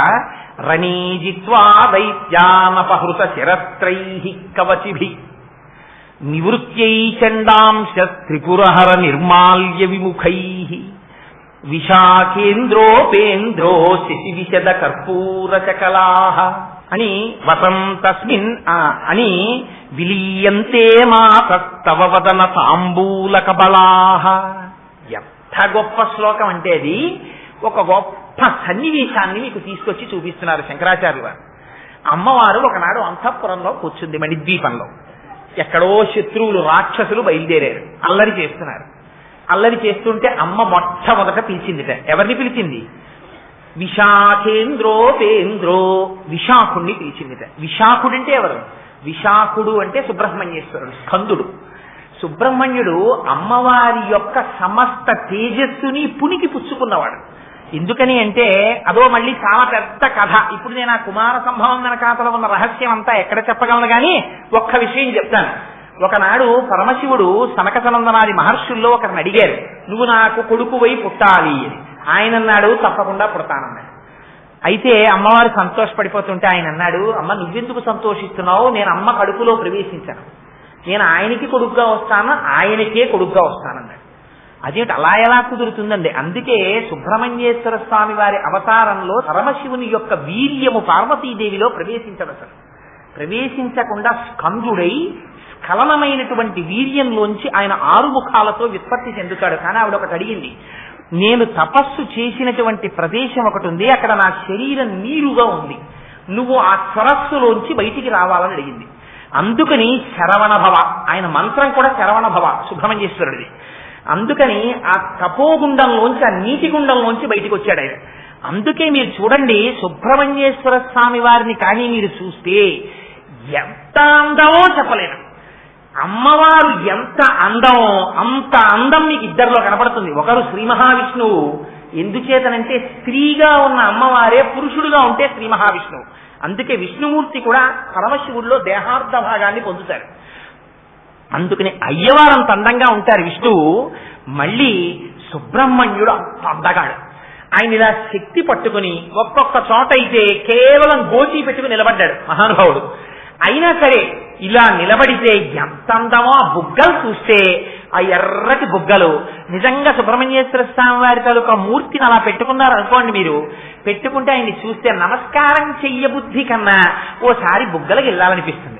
అయ్యయ్యో అదేమిట్రా, ఆయన సుబ్రహ్మణ్యేశ్వర స్వామి గారు కదా, బుగ్గలకి వెళ్ళడం ఏమిట్రా, ఇదేం అపచారం రా అని లెంపలేసుకుని, స్వామి నీ పాదముల యందు భక్తిని ప్రసాదించవయ్యా అని మీరు పాదముల వంక చూడాలి. కానీ ఆ అయ్యవారి యొక్క ముఖమండలాన్ని చూస్తే, ఆ మూతి చూస్తే, ఆ గడ్డం చూస్తే, ఆ ముక్కు చూస్తే, ఆ నుదురు చూస్తే, ఆ జుట్టు చూస్తే, ఆ శూలం పట్టుకుని నిలబడ్డం చూస్తే, నిజంగా సుబ్రహ్మణ్యుడు వచ్చేసారి అలా కనపడ్డాడు అనుకోండి, ఎంత మంది పిల్లలున్న తల్లైనా వెళ్ళోసారి గట్టిగా కౌగిలించేసుకుని ముద్దు పెట్టేసుకోవాల్సిందే. అంత అందగాడు. ఎక్కడదా అందం? అందమంతా అమ్మవారి అందం. అంత అందగాడు. ఎంత అందగాడో అంతటి మహావీరుడు. అంతటి మహావీరుడు తారకాసుర సంహారం చేశాడు. ఎక్కడదా బలం? అమ్మవారి చేతిలో ఉన్నటువంటి శూలాన్నే, అమ్మవారి యొక్క శక్తిని శూలంగా చేసి ఆయన చేతిలో పెట్టింది ఆవిడ. కొడుకు కదా, మహాసంతోషం అమ్మవారికి. అందుకని పిలిచింది. ఒక రోజున పిలిచి ఎవరెవరిని పిలిచింది? 3 కొడుకుల్ని పిలిచింది. ఎవరా 3 కొడుకులు? ఒకరు సాక్షాత్తుగా సుబ్రహ్మణ్యుడు, ఆయన దేవసైన్యానికి అంతటికీ అధ్యక్షుడు, సేనాధిపతి, ఆయన్ని పిలిచింది. రెండవ వారిని ఇంద్రుణ్ణి పిలిచింది. ఇంద్రుణ్ణి ఎందుకు పిలిచింది? ఇంద్రుడు కూడా అమ్మవారికి కొడుకు లాంటి వాడు, అమ్మవారికి శిష్యుడు కూడా ఆయన. ఎందుచేత అంటే ఒక దేవీ భాగవతంలో ఉందా కథ. ఓసారి ఇంద్రుడు రాక్షసులందరినీ సంహరించి నేనే సంహరించానని విర్రవీగి కూర్చున్నాడు. అమ్మవారు అనుకుంది, వీడు నేను సంహరించాను అనుకుంటున్నాడు, వీడి శక్తి ఏమిటో చూపిద్దామని చెప్పి ఆయనలో ఉన్న శక్తిని తీసేసింది. తీసేస్తే గడ్డి పరకని కదల్చలేకపోయింది దైవ సైన్యం ఆ రోజున. అప్పుడు వాళ్ళకి జ్ఞాపకం వచ్చింది, ఎంత పరాశక్తి యొక్క కృప అని అర్థమై మళ్ళీ అమ్మవారిని ధ్యానం చేస్తే అమ్మ ప్రత్యక్షమై, అమ్మే కదండి, ఎంత తప్పు చేసినా అమ్మకి క్షమాగుణం లేకపోతే అసలు లోకం ఎలా బతుకుతుంది? అందుకని మళ్ళీ ఆ ఇంద్రుడిని పక్కన కూర్చోబెట్టుకుని బ్రహ్మజ్ఞానం అంతా ఉపదేశం చేసింది. ఇది కేనోపనిషత్తులో కథ. అందుకని కూర్చోబెట్టి ఆ ఇంద్రుడికి బ్రహ్మజ్ఞానం ఇచ్చింది. అదిగో ఆ ఇంద్రుణ్ణి పిలిచింది. 3వ వారు ఉపేంద్రుణ్ణి పిలిచింది. ఉపేంద్రుడంటే ఎవరు? ఉపేంద్రుడంటే శ్రీ మహావిష్ణువే ఉపేంద్రుడిగా వచ్చారు, ఇంద్రుడికి తమ్ముడిగా వచ్చారు ఆయన. వామనమూర్తిగా. అందుకని ఆయన్ని పిలిచింది. అందుకని వీళ్ళు ముగ్గురు వచ్చారు. ఒక పెద్ద నాటకీయమైనటువంటి సన్నివేశాన్ని చెప్తున్నారు శంకరాచార్యులు వారు. వామనమూర్తిగా ఇంద్రుడికి తమ్ముడిగా ఎప్పుడు వచ్చారు మీరు జాగ్రత్తగా గుర్తు తెచ్చుకోవాలి. ఒక్కసారి శంకరాచార్యుల వారిలో ఉన్న గొప్పతనం ఏంటంటే మీరు శ్లోకం చదివి వదిలేస్తారంటే కుదరదు. వెనకాతలకి మళ్ళీ ప్రతి మాటలోనూ వెనక్కి ఎడుతుండాలి. ఒకసారి వెనక్కి వెళ్ళి దాని వెనకాతల ఉన్న రహస్యాలు, దాని వెనకనున్న కథలు జ్ఞాపకం తెచ్చుకోవాలి. ఒకసారి ఎప్పుడు వచ్చారు వామనమూర్తిగా? ఇంద్రుడి రాజ్యాన్ని బలిచక్రవర్తి అపహరించాడు. అపహరించి తీసుకుపోయాడు. ఆయన తీసుకుపోతే ఎంత దారుణమైన స్థితిలో పడ్డాడో తెలుసా అండి ఇంద్రుడు. ఎండకన్నెరుగని ఇంద్రుని ఇల్లాలు పలుపంచలను జాలిపడిన నేడు త్రిభువన సామ్రాజ్య విభవము కోల్పోయి దేవేంద్రుడడవుల తిరిగెనేడు కలిమి గారాబు బిడ్డలు జయంతాదులు శబరార్ధకుల వెంట తనిరినేడు అని ఆఖరికి ఆ హోమం చేసినప్పుడు ఆ వచ్చినటువంటి హవిస్సులో ముద్ద కూడా పెట్టలేదు బలిచక్రవర్తి. పెట్టకపోతే వాళ్ళింట్లో వీళ్ళింట్లో ఊడిగం చేస్తూ తిరిగింది శచీదేవి. ఆఖరికి ఇంద్రుడి కొడుకులు జయంతుడు మొదలైనటువంటి వారు అక్కడ ఉండేటటువంటి ఆటవికులైన పిల్లల వెనకాతల తిరిగారు. అంత కష్టపడుతుంటే ఆనాడు అదితి తపస్సు చేసింది. ఇంద్రుడి యొక్క తల్లి ఆ తపస్సు చేసి నాకు ఎలా వస్తుంది మళ్ళీ మా అబ్బాయికి రాజ్యం అని అడిగింది భర్త కశ్యప ప్రజాపతిని. అడిగితే నువ్వు తపస్సు చెయ్యి, భగవంతున్ పరమున్ జనార్దనున్ కృపాపారీణు సర్వాధిపున్ శ్రీహరి సేవచేయు మతడున్ సంతుష్టును పొంది నీకకు ఇష్టార్థములెల్లనిచ్చు అఖిలార్థావ్యాప్తి చేకూరిడిన్ భగవత్సేవల పొందరాజ బహు సౌభాగ్యంబులంత్రేయసి అన్నాడు ఆయన భాగవతం. శ్రీ మహావిష్ణువుని స్తోత్రం చెయ్యమన్నారు. ఆయన ప్రత్యక్షమయ్యాడు. నేను నీ కడుపున పుడతాను అదితి అని ప్రమాణం చేశాడు. ఎలా? నీ కోడండ్రును నీ కుమారవరులు నీనాథుడు నీవును సంశ్లోకింపన్ సతులున్ పతుల్ సమ్మోదింప రాత్రించరుల్ శోకింపన్ భవదీయ గర్భమున తేజోమూర్తి జన్మించదన్ నాకున్ వెడుక పుట్టు నీ కొడుకనై నర్తించి వర్తింపగాన్. ఒక్కరు ఇంట్లో కానీ సరి అయిన వాడు ఉన్నాడా? చూడండి ఎంత గొప్ప ఫలితం వస్తుందో. తపస్సు చేసింది అదితి. శ్రీ మహావిష్ణువు పొంగిపోయి అన్నారు, అదితి నువ్వు చేసిన తపస్సుకి నేను ఎంత పొంగిపోయానో తెలుసా? నీ కోడండ్రును నీ కుమారవరులు నీనాథుడు నీవును సంశ్లోకింపన్ మీ అందరూ నాతో సంబంధం పెట్టుకుని మా అబ్బాయిని ఒకళ్ళంటారు, మా అన్నయ్యను ఒకళ్ళంటారు, మా బావగారిని ఒకళ్ళంటారు. ఇలా వాళ్ళందరూ సంతోషపడిపోయేటట్టుగా నీ పిల్లలు నన్ను తమ్ముడు తమ్ముడు అని పిలుస్తారు.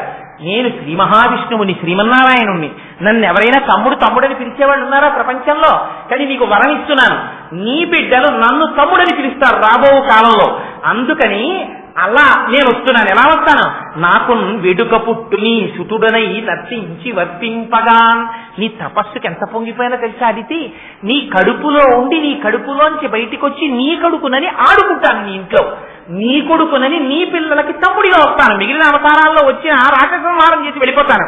ఈ అవతారంలో గొప్పతనం ఏమిటో తెలుసా? నీ పిల్లలు శ్రీ మహావిష్ణువా మా తమ్ముడు అని చెప్పచ్చు అని వరం ఇచ్చారు. అందుకని ఇవాళ శంకరాచార్యులు వారు జ్ఞాపకం చేస్తున్నారు. అందుకని విశాఖేంద్రోపేంద్రో ఇంకో పేరు వేయకూడదు, ఉపేంద్రో. ఉపేంద్రుడు అంటే ఎవరు? శ్రీ మహావిష్ణువు వామనమూర్తిగా వచ్చిన ఘట్టం.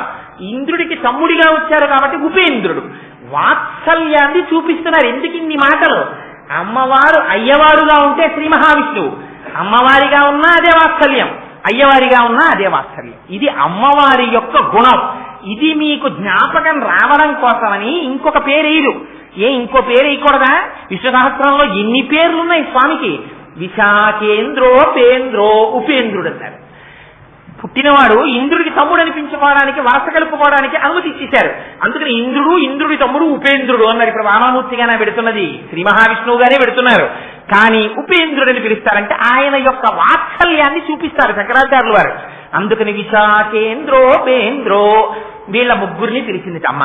పిలిచి అబ్బాయి బయట రాక్షసులు వీరవిహారం చేస్తున్నారా, మీరు వెళ్ళి ఆ రాక్షసుల్ని సంహరించండి అని. అమ్మవారు శక్తినిస్తే వాళ్ళకి పరిగెత్తుకుంటూ వెళ్ళారు. వాళ్ళు యుద్ధానికి వెళ్ళారు. ఆ వచ్చినటువంటి రాక్షసులందరినీ ఏదో సంహరించేశారు. సంహరించేసి వాళ్ళు ముగ్గురు ఆ విజయవార్త పట్టుకుని పరిగెత్తుకుంటూ అంతఃపురానికి వచ్చారు, మణిద్వీపానికి. వచ్చేటప్పటికీ అమ్మవారు ఎలా ఉంటుందో అలా ఉండడం వెనకాతల రహస్యం ఏమిటో మీకు లలితా సహస్రనామంలో అమ్మవారికి ఒక నామం ఉంది. ఏమిటా నామం? తాంబూల పూరితముఖి, అంటే తాంబూలం వేసుకున్నటువంటి అమ్మ. ఎందుకండి ఆ నామం చెప్పడం? ఆవిడ తాంబూలం వేసుకుంది, మీకెందుకు ఇప్పుడు అది? ఆవిడ తాంబూలం వేసుకుంటే మనం ఎందుకు అమ్మ తాంబూలం వేసుకుంది అదో నామమా? ఎందుకు ఆ నామం?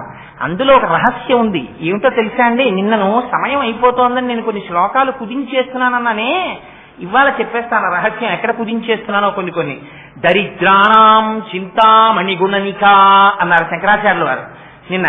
దరిద్రులకి నువ్వు చింతామణులతో కూడినటువంటి హారమునవు అన్నారు. ఆ గుణనిక, హారము అనకూడదా శంకరాచార్యుల వారు? అనకూడదు. గుణనిక అనడంలో రహస్యం ఉంది. ఏమిటో తెలుసా అండి? మీరు గుణనికా వ్యాఖ్యానము అని లలితా సహస్రనామ స్తోత్రానికి ఒక వ్యాఖ్యానం ఉంది. మీరు ఈ గు నా ని క వీటిని గూని గా, నీని నా, నీని నా, కాని క కిందుంచి ఈ అక్షరాలని అంకెల్లోకి మార్చేస్తారు. అదొక సాంప్రదాయం. ఈ అక్షరాలని మీరు అంకెల్లోకి మార్చేశారనుకోండి, గా 5 అయిపోతుంది, నా 3 అయిపోతుంది, నా 0 అయిపోతుంది, కా 1 అయిపోతుంది. అంకానం వామతో ఒకటి. అంకెగా చెప్పేటప్పుడు మళ్ళీ అక్షరాన్ని అంకెగా చెప్తే అట్టించుకు తిరగేయాలి అంటల్లా మీరు. మరి అష్టోత్తర శతనామం అంటున్నారు. అష్టోత్తర అన్నప్పుడు ముందు 8, శత అంటే అటువైపుకి 100. చెప్పినప్పుడు 100 ఇటేసి 8 అటేసి 108 అంటల్లా. చతుర్దశ ముందు 4, దశ 2. చెప్పినప్పుడు 10 ఇటేసి 4 అటేసి 14 అంటల్లా. అంకానం వామతో ఒకటి అట్నుంచి మార్చి చెప్తారు. అందుకని ఇప్పుడు మీకు ఇవేమైపోతుంది? అట్నుంచి ఇటుకేశారనుకోండి 1053 వస్తుంది. లలితా సహస్రనామ స్తోత్రాన్ని గుణనికా వ్యాఖ్యానంతో చదివి నామాల్ని ఏరిచి 1053 వస్తాయి. ఇవి ప్రతి నామం చింతామణి అయిపోతుంది. గుణనికా వ్యాఖ్యానాన్ని చదివి లలితా సహస్రనామ స్తోత్రం చదివితే మీరు ఏ నామం చెప్పినా అది చింతామణి మీ చేతిలోకి వచ్చి కూర్చుంటుంది. ఆ చింతామణి చేత్తో పట్టుకున్నవాడు ఏదైనా చేసేస్తాడు. అందుకని ఇదిగో గుణనిక అనొక్క మాట శంకరుడు వేస్తే దాని వెనకాతల అన్ని రహస్యాలు. అది నిన్నటి శ్లోకానికి మళ్ళీ ఇవాళ వచ్చాను, చెప్పాలి కాబట్టి. సరే, అందుకని ఇక్కడ శంకరులు అంటారు, ఈ ముగ్గురు యుద్ధానికి వెళ్ళారు రాక్షసుల మీదకి. వెళ్ళిన వాళ్ళు యుద్ధం చేశారు, గెలిచారు రాక్షసుల మీద. పరుగున ఇంటికి వచ్చారు. అంతఃపురంలో అమ్మవారి కూర్చుని తాంబూలం వేసుకుంది. అక్కడ కదా ఆగాను. తాంబూల పూరితముఖి, తాంబూలం వేసుకున్నమ్మా అని లలితా సహస్రంలో అమ్మవారికి ఓ పేరు. ఎందుకంటే ఆ పేరు వ్యాసుల వారు అంతే చెప్పు వదిలేశారు. ఆ పేరేమిటో, ఆ పేరు వింటే ఏమవుతుందో, అలా అమ్మవారి నోటిని చూస్తే ఏమవుతుందో, అలా ఎందుకు వేసుకుని ఉంటుందో రహస్యాన్ని శంకరాచార్యుల వారు చెప్తారు ఇవాళ. ఆయన అంటారు, ఆ ముగ్గురు యుద్ధంలో గెలిచారు. గెలిచి విజయవార్త చెప్పాలనుకున్నారు అమ్మకి. చెప్పాలనుకుని అమ్మవారే కదా మరి పిలిచి చెప్పింది యుద్ధానికి వెళ్ళమని. శక్తినిచ్చింది అమ్మవారే, పరాశక్తి స్వరూపం గనక. పరిగెత్తుకుంటూ వచ్చారట. ఇంటికి వచ్చి అంతఃపురంలోకి పరిగెత్తుకుంటూ వచ్చేసారట లోపలికి. వచ్చేటప్పటికి రణే జిత్వా దైత్యానపహృత శిరస్త్రై కవచిభి. అంతఃపురంలోకి పరిగెత్తుకుంటూ వచ్చేశారు. అమ్మ దగ్గరికి వెళ్ళాలి. అమ్మ దగ్గరికి వెళ్ళేటప్పుడు దేవాలయం లోపలికి వాన పడుతున్నా దర్శనానికి వస్తుంటే రాజద్వారం దాటి లోపలికి వచ్చేటప్పుడు టోపీ తీసేయాలి. తల తడిసిపోయినా సరే ఛత్రం పట్టించుకునే అధికారం పరమాత్మకొక్కడికే ఉంది దేవాలయ ప్రాంగణంలో. వాన పడుతున్నా మనం గుడిగేసుకోకూడదు, రాజద్వారం దాటాక గుడిగేసుకోవాలి. ఎందుకని? ఛత్రం ధారయామి అని ఇక్కడ పరమాత్మకి మాత్రమే గొడుగు పడతారు, ఇక్కడ మనం గొడుగు పట్టుకుంటే అపచారం అవుతుంది. అందుకని గొడుగు గుళ్ళో ప్రదక్షిణం చేసేటప్పుడు కొంతమంది వాన పడుతుంటే గొడుగు మూసి లోపలికి ఎడతారు. అదేంటి ఇక్కడ వరకు గొడుగుతో వచ్చిన వాళ్ళు శివాలయంలో ఆ లోపల నంది దాటే వరకు గొడుగు వేసుకు వెళ్ళొచ్చుగా, ఎందుకు అలా తడిసిపోయి వెళ్తాడనిపిస్తుంది మనకంటే. వారికి తెలుస్తన్నమాట సంప్రదాయం. అందుకని గొడుగు మూసేసి చేత్తో పట్టుకుని దాటతారు రాజద్వారాన్ని, గొడుగుతో లోపలికి వెళ్ళరు. సరే, అందుచేత శంకరులు అంటారు, రణీజిత్వా దైత్యానపహృత శిరస్త్రై. ఆ పెట్టుకున్నటువంటి కిరీటాలున్నాయే అవి తీసేశారట, గబగబా తీసేసి అక్కడ పెట్టేశారట. ఎందుకని? అమ్మ దగ్గరికి ఎడుతున్నారు, లోపల అమ్మ దర్శనానికి ఎడుతున్నారు. వెళ్ళేటప్పుడు కిరీటాలు ఉండొచ్చా? పైన ఉండకూడదు. అమ్మ సాక్షాత్ పరాశక్తి స్వరూపం. అమ్మ దర్శనానికి ఎడుతున్నామని తీసేశారట. ఇవాళ మనం తిరుమలలో చూడండి మీరు, నాకు చాలా బాధ కలిగేది ఏమిటంటే ఒక్క బోర్డు పెట్టరు, సంప్రదాయాన్ని చెప్పినవాడు ఉండడు. మీరు టోపీలు పెట్టుకుని, పాపం వాళ్ళకి తెలియదు. నేను వెడుతున్న భక్తుల్ని ఎన్నడూ విమర్శించను, వాళ్ళకి తెలియక చేస్తారు. మీరు చెప్పండి, వాళ్ళు చేయరు. వాళ్ళకి తెలియక జరుగుతుందంటే పొరపాటు, దాన్ని అమ్మవారు కూడా క్షమిస్తుంది. పాపం టోపీలు పెట్టుకుని వస్తారు గుళ్ళల్లో, తీర్థం దగ్గరికి, గోవిందరాజుల గుళ్ళోకి. అర్చకులు టోపీలు తీసి శటకోపం పెడతారు, మళ్ళీ వీడు టోపీ పెట్టుకుని వెళ్ళిపోతుంటాడు. వాడికి తెలియదు ఎందుకు టోపీ తీశాడు. గుళ్ళో టోపీ పెట్టకూడదురా, అది అపచారం అని వాడికి తెలియదు, తెలియక టోపీ పెట్టుకుంటాడు. మనకి నేర్పుతున్నారు శంకరాచార్యులు వారి శ్లోకాన్ని అడ్డుపెట్టి, నానా దేవాలయంలోకి నువ్వు పెడుతున్నా అంతే, అమ్మవారి అంతఃపురంలో పెడుతున్నావు దర్శనానికి, అందుకని శిరస్త్రైహి గభాన తీసేసి అక్కడ పెట్టేశారు. అపహృత శిరస్త్రైహి కవచిభిహి, కానీ కవచాలు తీయలేదు, కవచాలు మాత్రం ఉండిపోయేట. ఏం కవచాలు తీయకపోవడం ఏంటి అంటే, టోపీ తీసేయడం తేలిక, తల మీద ఉంటుంది కాబట్టి ఇలా తీసేసి అక్కడ బల్లో నేలో ఏది ఉంటే అది అరుగో దాని మీద పెట్టేస్తారు. కవచం విప్పుకోవాలంటే యుద్ధానికి వెళ్ళేటప్పుడు కవచం కట్టుకున్నప్పుడు చాలా గట్టిగా కట్టుకుంటారు. ఎందుకని, ఆ కవచానికి పెద్ద పెద్ద గుండీళ్ళు అంటే ఉంటాయి, ఆ గుండీలు వేసి బిగించేస్తారు, కాళ్ళేసి కట్టేస్తారు. ఎందుకని, శరీరములకు ముఖ్యమైన భాగములకు దెబ్బ తినకుండా కవచం కాపాడుతుంది. ఆ కవచం జారిపోకూడదు, అందుకని చాలా గట్టిగా కట్టుకుంటారు ఆ కవచాన్ని. కవచంలో ఎక్కడైనా ఖాళీ కనపడితే ఆ ఖాళీలోంచి బాణం కొడతారు శత్రువులు, అందుకని ఖాళీ లేకుండా కట్టుకోవాలి. కవచం విప్పుకోవడం చాలా టైం పడుతుంది. ఆ తాళ్ళు ఇప్పుకోవాలి, కప్పెట్లు ఇప్పుకోవాలి, గుండీలు ఇప్పుకోవాలి, ఆ పెట్టుకున్న మేకులు ఇప్పుకోవాలి, అవన్నీ విప్పి కవచం తీసి పక్కన పెట్టాలి. వీళ్ళు లోపల ఎంత సంతోషంగా ఉన్నారంటే అమ్మ దగ్గరికి వెళ్ళిపోయి చెప్పాలి, అమ్మ అమ్మ అమ్మ గెలిచేసామమ్మా వచ్చేసామమ్మా అని చెప్పాలి. ఇది ఎలా ఉంటుందంటే, మీకు నాటకీయంగా శంకరాచార్యులు వారు దర్శనం చేయిస్తారు. పిల్లవాడు ఉంటాడు, ఒరే నాన్న ఫస్ట్ యూనిట్ బాగా రాశావా అంటుంది అమ్మ పొద్దున్న సాక్స్ వేస్తూ. ఒరే నువ్వు ఆ సాక్స్ తో పరిగెడుతున్నావురా, అడుగునేమో నల్లగా అట్టలు కట్టేస్తున్నాయి, గోడ జారిపోతోంది ఆ సాక్స్ ఉతకలేక, నువ్వు ఆ సాక్స్ తో నడిచే అలవాటు మానేసేయి, బూట్లు విప్పగానే సాక్స్ కూడా విప్పు అంటుంది అమ్మ. ఇన్ని చెప్తుంది. ఓ అలాగేనమ్మా అలాగేనమ్మా అంటాడు. హాయిగా దొరలా కుర్చీలో కూర్చుని చేతిలో పళ్ళెం పెట్టుకుని టిఫిన్ తింటూ ఉంటాడు దొరగారు. పాపం అమ్మ కింద కూర్చుని వీడి కాళ్ళకి సాక్స్ చేస్తుంది. ఏమిచ్చి రుణం తీర్చుకుంటారండి అమ్మకి మీరు? మీ కాళ్ళు పట్టుకుని సాక్సేసి బూటు కాళ్ళలోకి ఎక్కించి ఆ లేసులు చక్కగా ముడేసి, ఒరే నువ్వు ఆ కాళ్ళు ఉండగానే ఆ బూట్లు ఇలా నొక్కేస్తున్నావు, అవి శుభ్రంగా ఇలా లూజ్ అయిపోతున్నాయి, అలా చేయకు, లేచిప్పుకో అని ఇన్ని చెప్తూ వాడు అన్నం తింటుంటే టిఫిన్ తింటుంటే వీడన్నీ కడుతుంది. పాపం కడితే వీడు స్కూల్కి వెళ్ళిపోతాడు. వెళ్ళిపోయి మధ్యాహ్నం లంచ్ బ్రేక్ లో ఇంటికి వస్తుంటాడు. మార్కులు ఇచ్చారు, వీడికి ఏదో ఫస్ట్ మార్క్ వచ్చింది. ఆ ప్రోగ్రెస్ కార్డు అట్టుకున్నాడు. అమ్మకి చెప్పాలి, అమ్మ ఫస్ట్ మార్క్ వచ్చిందమ్మా అని. పరిగెత్తుకుంటే ప్రోగ్రెస్ కార్డు ఇలాగే చేతిలో పట్టుకుని పరిగెత్తుకొచ్చేస్తుంటాడు. ఆ వచ్చేసి ఆ బ్యాగ్ ఉంటుంది, కాలింగ్ బెల్ 2 మాటలు 3 మాటలు నొక్కేస్తాడు, తలుపులు గుద్దేస్తాడు. వస్తున్నా వస్తున్నా అమ్మ గబగబా వెళ్ళి గడియ తీసొచ్చి, పాపం అమ్మకేం తెలుసు, వచ్చి కుర్చీలో కూర్చుంటుంది.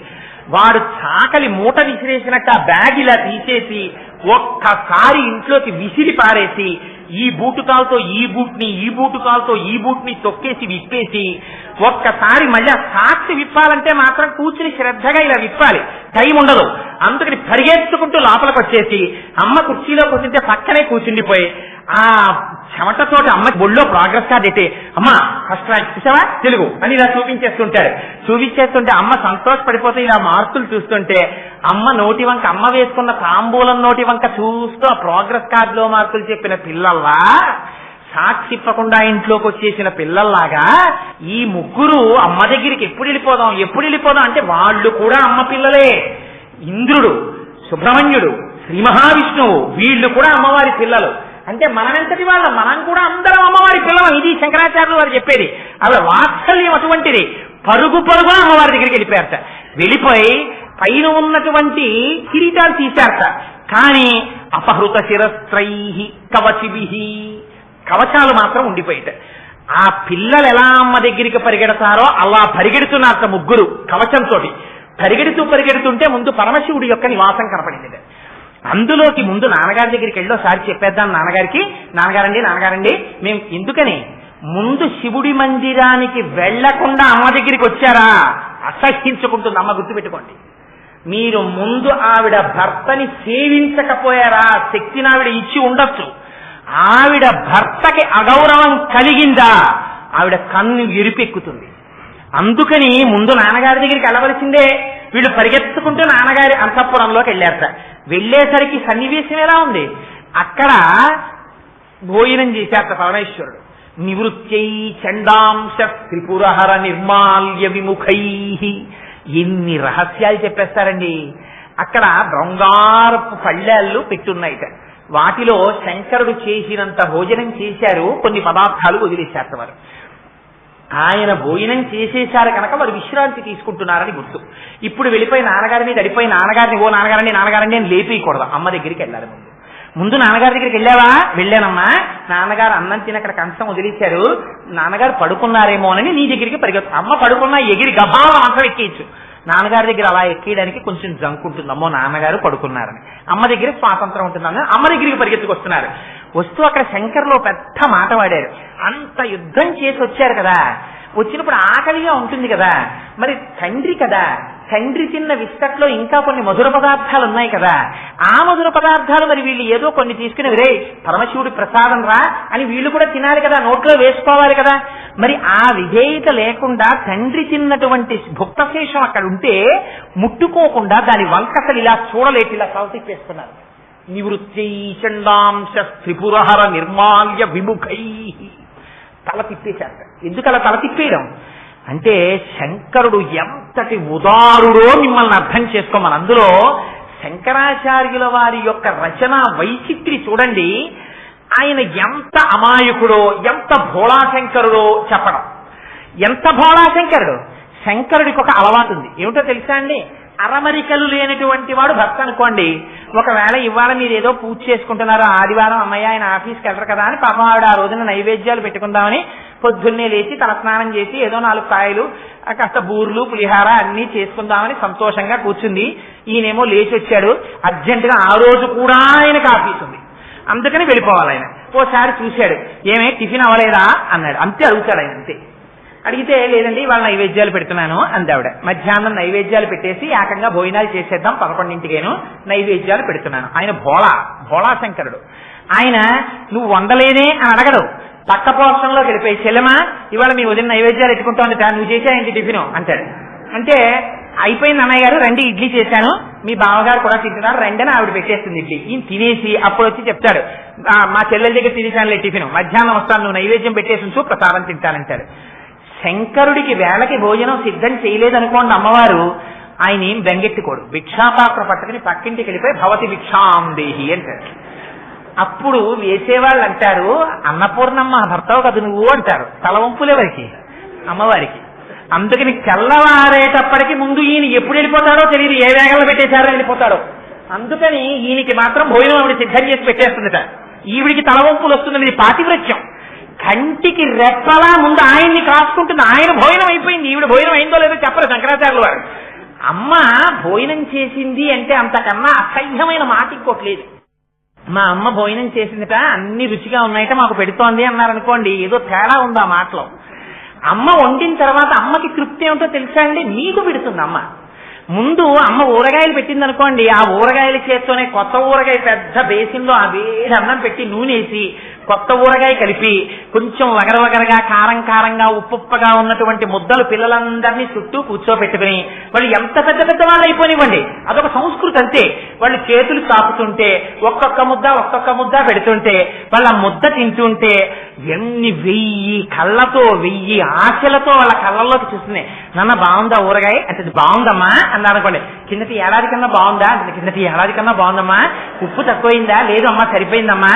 కారం తగ్గిందా? తగ్గలేదమ్మా. కాయ ఓటుందమ్మా. ఇన్ని ప్రశ్నలు కనేస్తుంది. ఏడు వేయడం వాళ్ళు తింటే తను తిన్నట్టు. ఇది అమ్మ. అందుకని అమ్మ భోజనం చేసిందని చెప్పకూడదు, మీరు చేస్తే అమ్మ చేసినట్టు. మీ తృప్తి అమ్మ తృప్తి, అయ్య తృప్తి అలా కాదు. వీళ్ళందరూ తిన్నాక ఆయన వాచి పెట్టుకుంటూ వస్తారు. రెండున ఆయనకి గౌరవంగా పెట్టాలి. ఆయనకు కూడా చేయిదాపంగా ముద్దెడతానంటే ఆయన తింటే అసహ్యంగా ఉంటుంది, అలా తినకూడదు. ఆయనకి పెట్టేటప్పుడు మారాలి పద్ధతి. బంగారం కంచం వేసి ఆయనకి పెడితే ఆయన చొక్కా బనీను విప్పేసి పట్టుపంచ కట్టు కూర్చుని ఆచమనం చేసి అప్పుడు ఆయన తిని అంతా అయిపోయిన తర్వాత పరమేశ్వరానుగ్రహంగా ఊరగాయలు చాలా బాగున్నాయి అనాలి. అంతేగాని తింటూ అబ్బా భలే ఉంది ఊరగాయ అంటే నీకు ప్రసాదంగా తినడం చేత కాలేదు, ఇక్కడ తినడమే నీకు వచ్చు. ఒకవేళ రుచి బాగులేకపోయినా కొంచెం ఉప్పు కలపవాయ్ అని ఉత్తరాపోసనం పట్టాక చెప్పాలి. నీకు సంప్రదాయం తెలుసు అనమాట. నువ్వు అక్కడే లొట్టలేసావనుకో పిల్లల్లాగా, నీకు తెలియదు, నువ్వు ఇక్కడ తినడానికి అలవాటు పడవాడివి. నీ వయస్సుకున్న పెద్దరికం నీ సంస్కారానికి రాలేదు, ఇంకా నువ్వు కొంత అలవాటు చేసుకోవాల్సిన అవసరం ఉంది. ఎంత జీవితం అండి! ఒక్కొక్క శ్లోకం చెప్తే ఇంతంత దర్శనం చేయించేస్తారు శంకరాచార్యుల వారు. అందుకని అంటారు అక్కడికి వెళ్ళాక నివృత్తి చండాంశ, శంకరుడు భోజనం చేసేశాడు. శంకరుడు ఆనందంలో వీటిని కొట్టేస్తున్నాను నేను. శంకరుడు భోజనం చేసేస్తే ఎవరికి సంతోషం? పార్వతీదేవి యొక్క పాతివ్రత్యాన్ని నిరూపిస్తోందని. అందుకని భోజనం చేయగా మిగిలినటువంటి భుక్తశేషం పిల్లలు తినకూడదా? తినకూడదు. ఎందుకని? ఆయన భోళాశంకరుడు వరమిచ్చేశాడు. ఎవరికి ఇచ్చాడు? కన్నబిడ్డలు కాదుగా ఆయన తిన్నాక తినేది. చంద్రుడు తినాలని ఆజ్ఞ ఇచ్చాడు ఆయన.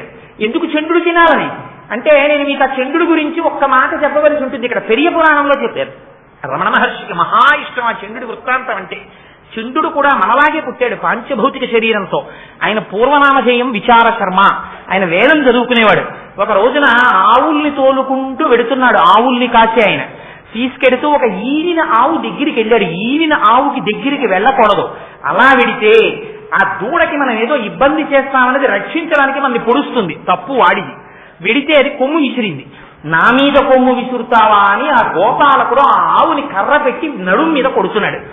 వేదం చదువుకుంటున్న విచార శర్మ పరుగున వచ్చి, ఆవుని కాయడం అంటే ఇది కాదురా, కొట్టడం కాదు. ఆవుని కాయడం అంటే ఆవుని కాపాడడం. నీకు చేత కాదు ఆవుల్ని కాయడం, నేను కాస్తాను ఆవుల్ని. ఇది పరమ పవిత్రమైన వృత్తి, నేను చేస్తానని వెళ్ళాడు విచార శర్మ. అంత వేదం చదువుకున్నవాడేమో, జగత్తునందు ఏ వస్తువుని ఎలా చూడాలో తెలుసున్నవాడేమో, ఆయన ఆవుల్ని ముట్టుకునేటప్పటికీ అవి అమృతం కింద పాలు పట్టేసేవిట. లోపల పట్టి వెళ్ళిలా పొదుగు ముట్టుకుంటే చాలట చెంబుడు పాలిచ్చే ఆవులు 4 బిందెల పాలిచ్చేయడం మొదలెట్టే. వాటికి అలా ఇంటికెళ్ళి యజమానులకు పాలిచ్చే తృప్తి పోయిందిట కొన్నాళ్ళకి. మనం యజమానులకు ఇవ్వడం ఏమిటి? మహానుభావుడు మనని పోషిస్తున్నవాడు విచార శర్మ. ఆయన ఏం చేసేవాడు? ఆవులన్నింటినీ వదిలి వేదం పన్నాలన్నీ ఆమ్మాయం చేసుకుంటూ పైకి అవన్నీ చెప్పుకుంటూ కూర్చునేవాడు. ఆ వేదం వింటూ ఉండేవి ఆవులు. అందుకని ఈయనకి పాలిద్దాం అనుకున్నాయిట. ఈయన అడిగినా అడగకపోయినా ఆవులు పక్కకొచ్చి పాలు వదిలేస్తుండేవి.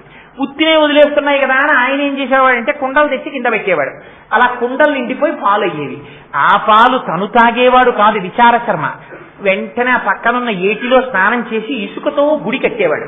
అందులో ఓ ఇసుకలింగం తయారు చేసేవాడు. ఈ కుండలలో పాలు తీసి ఒక్కొక్క పాత్రతో పాలు పట్టుకుని, నమస్తే అస్తు భగవన్ విశ్వేశ్వరాయ మహాదేవాయ త్రయంబకాయ త్రిపురాంతకాయ త్రికాగ్నికాలాయ కాలాగ్నిరుద్రాయ నీలకంఠాయ మృత్యుంజయాయ సర్వేశ్వరాయ సదాశివాయ శ్రీమన్మహాదేవాయ నమః అంటూ అభిషేకం చేసేవాడు. ఇక్కడ అభిషేకం పూర్తయ్యేది అసుర సంఖ్య వేళ అయ్యేది. ఈయన ఆవుల్ని పట్టుకుని ఇంటికి వెళ్ళిపోయేవాడు. వెళ్ళిపోతుంటే ఒక రోజున అటుగా ఒక వ్యక్తి వెళ్ళిపోతూ చూశాడు. చూస్తే ఈ పాలన్నీ పిల్లవాడు వాడు చూసేటప్పటికీ ఇసుకలో పోసేస్తున్నట్టు కనపడింది ఆయనకి. ఆయన వెళ్ళి ఊళ్ళో చెప్పాడు, మీ ఆవులు ఇంకా పాలిస్తాయి, ఆ విచార శర్మ పాలు తీసి ఇసుకలో పోసేస్తున్నాడు మధ్యాహ్నం పూట్ల అని. విచార శర్మ తండ్రిని పిలిచారు. యచ్చన దత్తుడు అని పేరు ఆయనకి. ఆయన్ని పిలిచి, నీ కొడుకు ఆవుల పాలు ఇసుకలో పోసేస్తున్నాడు, అందుకని నీ కుమారుణ్ణి మందలించమన్నారు. ఆ తండ్రి నిజంగా పిల్లవాడు మధ్యాహ్నం పాలు కుండలతో తీసి ఇసుకలో ఎందుకు పోస్తున్నాడో చూడడం కోసమని రహస్యంగా వచ్చి ఒక చెట్టుకి ఎక్కి దాంట్లో కూర్చున్నాడు. మధ్యాహ్నం అయ్యేటప్పటికి ఆవులు పాలిచ్చాయి. ఆ పాలు తీసి పిల్లవాడు గుడి కట్టి ఆ ఇసుకలింగానికి పూజ చేస్తున్నాడు. ఇది చూశాడు తండ్రి. మహాగ్రహం వచ్చింది. నిజమే, వీడు పాలు ఇలా పోసేస్తున్నాడు కింద. ఆయన అభిషేకం అనుకోలేదు, ఈయన అంతర్ముఖుడైపోయి ఉన్నాడు కొడుకు. వచ్చి ఆ పిల్లవాడిని కర్ర తీసుకుని విపరీతంగా కొట్టాడు. అంతర్ముఖుడైపోయి ఉన్నాడేమో, ఆ దెబ్బలు తగలడం కూడా ఆయనకి తెలియలేదు. కానీ పక్కన ఉన్న కుండలో తన ప్రమేయం లేకుండా పాత్ర ముంచి పాలు తీసి అభిషేకం చేసేస్తున్నాడు. మనస్సు రమించిపోతోంది. అటువంటి స్థితిలో తండ్రి వచ్చి ఆ పాల కుండని ఎడమకాలితో తన్నాడు. కుండ పగిలిపోయింది. అరే ఏమిరా కుండ పగిలింది అని ఇలా చూశాడు. తండ్రి నిలబడున్నాడు. అపారమైన కోపం వచ్చింది కొడుక్కి. శివాభిషేకం చేస్తున్న ఆవు పాల కుండని తన్నావు అని అక్కడున్న గొడ్డలి తీసి, ఏ పాదములతో తన్నావో ఆ పాదములను నీకు తీసేస్తే తప్ప ఈ అపరాధం పోదు. నువ్వు తండ్రివైనా శివాపరాధం చేశావు కనుక నువ్వు శిక్షితుడవు అని గొడ్డలి తీసి తండ్రి కాళ్ళ మీదకి తీసిరాడు. తండ్రి 2 కాళ్ళు తెగిపోయి ఆ ఇసుకలో పడి రక్తం వరదలై పారి ఏడ్చి మరణించాడు. ఆ పిల్లవాడి యొక్క భక్తికి పొంగిపోయి శంకరుడు ప్రత్యక్షమయ్యాడు. ప్రత్యక్షమై, విచార శర్మ నీకు దివ్యదేహం ఇస్తున్నాను, నా కోసం ఇంత గొప్ప పని చేశావు కాబట్టి ఇవాళ నుంచి మా కుటుంబంలో నిన్ను 5వ వాడిగా తీసుకుంటున్నాను. నా కోసం ఆవు పాలతో ఇంత తాదాత్మ్యంతో అభిషేకం చేశావు కనుక ఇవాళ నుంచి నా కొడుకులకి కూడా లేని అధికారం నీకిస్తున్నాను. నేను భోజనం చేసిన తరువాత మిగిలిన పదార్థాలు నా కొడుకులు కూడా ముట్టుకోవడానికి వీల్లేదు, నువ్వు తినాలి. నీకు చూపించి నువ్వు తినేసిన తర్వాత నువ్వు తీసుకెళ్ళమని అనుగ్రహిస్తేనే వాడు తీసుకోవాలి. అందుకని నీకు వరం ఇస్తున్నానన్నాడు. ఇవాళకి మనం శివాలయంలో ఏమిటో తెలుసా అండి, తెలియక శివనిర్మాల్యం అని వదిలేస్తారు. చంద్రుడికి చూపించి తెచ్చుకోవాలి. అక్కడికి వెళ్ళి ఓ ఇలా కొడుతుంటారు ఆయనకి చెవుడని. ఆయనకి చెవుడు కాదు, ఆయన ఎప్పుడు ధ్యానం చేస్తూ ఉంటాడు. ఆ శివాలయంలోకి వెళ్ళి ఆయన చెవుడు చెవుడు అని మీరంటే లేనిపోని పాపం మూట కట్టుకున్నట్టు. చిటికెల చండీశ్వరుడు అని పేరు ఆయనకి. ఆయన ఎప్పుడు భావ సమాధిలో ఉంటాడు. అందుకని మీరు వెళ్ళి ఇలా చిటికెయ్యాలి. వేస్తే ఆయన మహాగ్రహంతో కళ్ళు విప్పుతాడు. ఎందుకు చిటికేశావురా అని. అప్పుడు మీరు శివుడి యొక్క నిర్మాల్యం చూపించాలి. వెంటనే స్వామికి సమర్పించానండి, ప్రసాదం ఇచ్చారు, మీరు అనుగ్రహిస్తే పట్టుకెడతానని. ఆయన అదే పనిగా శివుడి దగ్గర వదిలేసినవన్నీ ఆయన తినడం. ఆయన తీసుకెళ్లరా అంటారు. ఆ చండీశ్వరుడు అనుగ్రహిస్తేనే ఫలితం వస్తుంది. అందుకని ఆయన్ని తలుచుకుని నిర్మాల్యం పక్కన పెట్టాలి. అది గభాంగా వెళ్ళి ముట్టుకు తినకూడదు. చండీశ్వరుడు ఇంకా తీసుకున్నాడో తీసుకోలేదో, వీళ్ళు కంగారులో ఉన్నారు అమ్మవారి దగ్గరికి వెళ్ళడానికి. అందుకని నివృత్యై చండాంశ త్రిపురహర నిర్మాల్య విముఖై. అబ్బా లడ్లు ఎంత బాగున్నాయో కానీ చంద్రుడు తినాలి అన్నా కూడా ఎంగిలి చేసేసినట్టే మనస్సుతో. అందుకున్నట్టు చూడకుండా మనస్సు ఇలా తిప్పేశారు తలతో. తిప్పేసి ఇన్ని రహస్యాలు చెప్తారండి మహానుభావుడు శంకరులు. అందుకని త్రిపురహర నిర్మాల్య విముఖై విశాఖేంద్రోపేంద్రో శశి విశద కర్పూర శకలం. పరిగెత్తుకుంటూ అమ్మ అంతఃపురంలోకి వచ్చేసారట. అమ్మ అంతఃపురంలో కూర్చొని తాంబూలం వేసుకుని ఉందమ్మ. తాంబూలం అమ్మవారు వేసుకుని ఉన్నది అంటే భోజనం చేసినట్ట భోజనం చెయ్యనట్ట ఈ మాట మీరు అడగకూడదు, నేను చెప్పకూడదు. ఇందాకే చెప్పా, అమ్మ అన్నం తిందా అని అడగకూడదు. అమ్మకి అన్నం నువ్వు పెట్టడమే తప్ప, అమ్మ చేతి అన్నం నువ్వు తినడమే తప్ప నేనమ్మకి అన్నం పెట్టాను ఎప్పుడూ అనకూడదు. ఎప్పుడైనా జీవితంలో కోరుకోవలసింది ఒకటే, మా అమ్మ చేతి అన్నం నేను తింటున్నానండి ఇంకానని చెప్పుకోవాలి. మా అమ్మగారు ఏడాదికి 6 నెలలు మా దగ్గర ఉంటారండి, మేము చూస్తాం ఈ 6 నెలలు అన్నవాడు దేశద్రోహి కాడు, జాతిద్రోహి. అటువంటి వాణ్ణి సర్వేశ్వరుడు కూడా రక్షించాడు. అమ్మకి నువ్వు అన్నం తినడే, అమ్మ చేతి అన్నం తినే అదృష్టం నీకు దక్కింది ఇంకాను, అందుకు నువ్వు పొంగిపో. అందుకని అమ్మవారికి నైవేద్యం పెడితే అమ్మ దృష్టితో పొంగిపోతుందంటే. అందుకే అమ్మ ప్రసాదం అమ్మ ప్రసాదమే. అందుకు రేపటి రోజున అమ్మవారి పాదముల మీద పువ్వు, అమ్మవారికి నివేదన చేసిన ప్రసాదం చేతిలో పట్టుకుని కళ్ళకద్దుకు నోట్లో వేసుకోవడం అంటే సాయంత్రం సౌందర్యలహర అవుతుంటే రేపు మీరు ఇంకా పూజ చేద్దామంటే ఇవాళ ఆవిడ నల్లమబ్బాయి కురిసింది, మీరు ఏమి ఇచ్చివ్వడం తీసుకుంటారు ఆవిడికి. రేపు ఇంకా మీరు పువ్వులు వేద్దామన్నది, ఇవాళ ఆవిడ అనుగ్రహాన్ని ఆవిడ ప్రకటించేసింది. ఇది అమ్మవారంటే.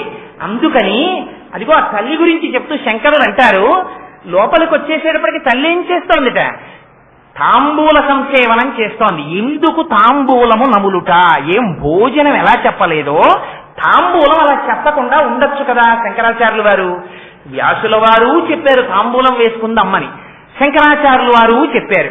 ఎందుకు ఆ మాట చెప్పడం, ఆ తాంబూలము వేసుకున్నది అన్న మాట వాడితే 2 అర్థములు స్ఫురిస్తాయి. ఒకటి, ఆవిడ సుమంగళి, సుమంగళి అయినటువంటి స్త్రీ తాంబూల సేవనం చేస్తుంది.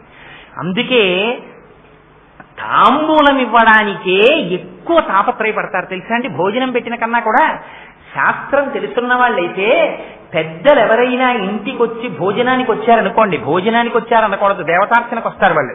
వస్తే కొంచెం శాస్త్రం తెలుసున్నవాడైతే దేనికి పరిగెడతారో తెలుసా, వర్ధన చేయడానికి పరిగెత్తాడు, గంధం తీయడానికి పరిగెడతాడు. వాళ్ళు భోజనం అయిపోయిన తర్వాత గంధం తీసి అలదుకుంటారు. మీరు ఎప్పుడైనా పెద్దలు మీ ఇంటికి వచ్చినప్పుడు చూడండి కావాలంటే. ఇప్పుడు లుప్తమైపోతున్న ఈ ఆచారాలు కానీ భోజనం పెట్టి పంపించకూడదు. వారు వచ్చి దేవతార్చన చేస్తే రేపు ఒక రోజు మీకు ఒక శ్లోకం చెప్తాను, జపోజల్ప శిల్పం సకలమపి ముద్రా విరచన అని సౌందర్యలహరిలోనే వస్తుంది. అది చెప్పినప్పుడు చెప్తాను రహస్యం. ఆ గంధం రాసుకుంటారు వాళ్ళు, రాసుకుని పెడతారు. అందుకని అమ్మ అన్నం తిన్నది అన్న కన్నా తాంబూలము నములుచున్నది. ఎవరు నములుతారో తెలుసా అండి, సుమంగళి అయినటువంటి స్త్రీ తాంబూల చర్వణం చేస్తుంది. అమ్మ ఈ జగత్తులకన్నిటికీ సుమంగళీ తత్వాన్ని ఇవ్వగలిగిన అమ్మ అమ్మవారు. అందుకే మీరు తెల్లవారి లేస్తే పక్కన భర్త ఉన్న భర్త పాదములకు నమస్కారం చేయరు. ఎవరికి చేస్తారు? మెడలో ఉన్న మంగళసూత్రాన్ని కళ్ళకద్దుకుంటారు. ఎందుకని? మంగళసూత్రంలో ఆ దేవత ఉన్నది. అంటే నేను ఈ మాట చెప్పానని మీరు అనుకోకండి. అసలు పరమ యథార్థం ఏమిటో తెలుసా అండి? మంగళసూత్రం అంటే నూలుతో చేసినటువంటి తాడు. అది ఎన్ని పేటలుండాలి, అది ఎలా పేనాలి, దానికి పసుపు ఎంత రాయాలి, నిజంగా అలాంటి తాడు కాని మెళ్ళో ఉంటే ఎట్టి పరిస్థితుల్లో భర్తకు అమంగళం రాదు. ఎంత గ్రహస్థితి ఉండనివ్వండి, రాదు. కానీ ఇవాళ మంగళసూత్రాలు కూడా బంగారం అయ్యాయి. సరే, దాని గురించి నేను ఇంకా లోతుగా వెళ్ళను. కానీ ఒక్క విషయం స్పృశిస్తాను. ఆ మాంగళ్యంలో సర్వమంగళాదేవత ఉన్నది. సర్వమంగళా దేవత అమ్మవారు ఆవిడ మీ యొక్క ఐదోతనాన్ని కాపాడుతుంటుంది. ఇవాళ మీరు నిద్ర లేచేటప్పటికి పక్కన పడుకున్న భర్త రేపు, ఎల్లుండి, ఆపై రోజు, ఆ తర్వాత కూడా మీకు కనపడాలంటే ఆయన చేతిలో మీరు వెళ్ళిపోయి ఆయన లేచేటప్పటికి మీరు పక్కన లేనటువంటి స్థితి ఒకనాడు పండిపోయిన వయస్సులు వచ్చే వరకు ఉండి 3 తరాలు చూసుకుని ఓపికగా సేవ చేసుకుని హాయిగా ఆయన ఒళ్ళో తలపెట్టుకుని, నాకు బాగా తెలుసున్నటువంటి మహాభక్తులు ఒక ఆయన ఉన్నారు హైదరాబాద్ లో, శైవ పత్రికలో కూడా వేశారు ఆవిడ గురించి. నేను చెప్పకూడదు, పేరు చెప్తే ఒకరిని పొగిడినట్టు అవుతుంది ఉపన్యాసంలో, అందుకని పేరు చెప్పను. కానీ ఆవిడికి తీవ్రమైన అనారోగ్యం వచ్చి క్యాన్సర్ వస్తే హాస్పిటల్లో పెట్టారు భర్త గారు, మహాభక్తుడు. డాక్టర్లు అన్నారు ఈవిడ ఇంకెక్కువ కాలం ఉండరు, ఏమైనా కోరిక ఉందేమో అడగండి అన్నారు. భర్త గారు ఇల్లు అడిగాడు, నీకేమైనా కోరిక ఉన్నదా అని అడిగాడు. అయితే ఆవిడంది, నాకు ఒక్కసారి మీతో కలిసి శ్రీశైలంలో అంతరాలయంలో కూర్చొని ఒక్కసారి అభిషేకం చేసుకోవాలనుంది, మన ఇద్దరం ఎన్నో చేయించాడు సర్వేశ్వరుడు, ఇంకొక్కసారి అలా అభిషేకం చేద్దామనుంది అన్నారు. ఆవిడని అలా కారులో తీసుకెళ్లారు. శ్రీశైలంలో అంతరాలయంలో అభిషేకం చేసుకొచ్చారు. ఆయుర్దాయం ఎలా పొడిగించాడో తెలియదు పరమేశ్వరుడు. ఆవిడ్ని ఎప్పుడు తీసుకెళ్లాడో తెలుసా అండి? మహాశివరాత్రి నాడు ఉపవాసం ఉండి మధ్యాహ్నం వరకు శివలింగానికి అభిషేకాలు చేసుకుని సాయంకాలం మహాశివరాత్రిని వాళ్ళ ఇంట్లో కొడుకులు, కోడళ్ళు అందరూ భక్తులు ఉపవాసం ఉండి సాయంకాలం అందరూ కలిసి అసుర సంధ్య వేళలో ఆరాధన అయిపోయిన తర్వాత అయ్యవారి తీర్థం నోట్లో పుచ్చుకున్న తర్వాత భర్త గారు పంచ ఇంకా చొక్కా కూడా వేసుకోలేదు, ఉత్తరీయంతో లోపలికి వెళ్ళిపోతుంటే ఆవిడ పిలిచామండి, ఏదోదో ఉంది, ఒక్కసారి నా పక్కన కూర్చోండి అన్నారు. కూర్చుంది. తల తీసుకెళ్లి ఆయన ఒళ్ళో పెట్టుకుని ఆయన వంకే చూస్తూ పరమ ప్రకాశవంతంగా ఉపవాసంతో అసుర సంధ్య వేళలో మహాశివరాత్రి నాడు శరీరం విడిచిపెట్టేశారు. పువ్వుగా వెళ్ళిపోవడం అంటే అది కాదు, వెళ్ళిపోక తప్పదు, కానీ అలా వెళ్ళిపోగలిగినటువంటి అదృష్టాన్ని పొందింది. అందుచేత మహాపతివ్రత తత్వాన్ని చూపించడం, 2 భర్త పక్కన ఉన్నటువంటి భర్తకి ఆయుర్దాయాన్ని ఇవ్వగలిగినటువంటిది ఆ సర్వమంగళాదేవత. అందుకే పెళ్లి చేసుకునే ముందు గౌరీ తపస్సు చేయిస్తారు పెళ్లి కూతురు చేత. ఆవిడ అనుగ్రహం ఉంటే నిలబడుతుంది మంగళసూత్రం. అందుకని ఆ గౌరీ తపస్సు చేస్తారు. అస్తమానం ఆ మంగళసూత్రాన్ని కళ్ళకద్దుకుంటారు. అమ్మవారి దగ్గరికి వెళ్ళిన మొన్న తిరుమల మేము కొంతమందిని కలిసి వెళ్ళాం. అక్కడ పుండరీకవల్లి అమ్మవారి మాంగళ్య దర్శనం వెనకాతల ఉండే రహస్యాన్ని చెప్పి ఆ రోజున అడిగితే ఆ మంగళసూత్రాన్ని మనందరికీ చూపించారు కదమ్మా, అమ్మవారి మంగళసూత్రాల్ని, అందులో ఉన్నటువంటి వైశిష్ట్యాన్ని కూడా చెప్పారు. అందుకని ఆ మంగళసూత్రం అంత గొప్పది. అందుకని తను సువాసిని, సర్వమంగళ, ఇతరులకి సువాసినీయత్వం ఇవ్వగలిగినది, తాను మహాపతివ్రత, పాతివ్రత్యమున్న తల్లి కనుక భోళాశంకరుడు బయటికి వెళ్ళిపోతాడు. ఆయన మీరు శంకరుణ్ణి భరించడం చాలా కష్టం తెలుసా అండి. ఇప్పుడు చాలా స్ట్రిక్ట్ ప్రిన్సిపల్స్ ఉన్నవాడిని పట్టుకోవడం చాలా తేలిక, చాలా భక్తుడైన వాడితోనే ఇబ్బంది అంతా వస్తుంది. ఎందుకంటే వారికి ఏం అరమరికలు ఉండవు, ఏమీ అనరు వారు. అవలేదా వంట, ఏం బెంగ పెట్టుకో, నువ్వు హాయిగా వంట చేసుకుని నైవేద్యం పెట్టుకో, ఏం పర్వాలేదు, నాకేం తినకపోతే కొద్దిగా పాలు ఇచ్చాలో వెళ్ళిపోతాడు. రాత్రి ఎప్పుడో వస్తాడు మొహం ఎండిపోయి. ఎందుకంటే అక్కడ తినడు, ఇంట్లో పెట్టలేదని కోపపడ్డం. అలా ఈయన భిక్షాపాత్ర పట్టుకుని పక్కింటికి వెళ్ళిపోతాడు ఇంట్లో వంట అవ్వకపోతే. అందుకని ఆవిడ అన్నపూర్ణ అయ్యి ఇంటి నిండా ఎప్పుడు సిద్ధంగా ఉండాలి. ఎప్పుడు తింటాడో తెలియదు, ఎప్పుడు తినడో తెలియదు.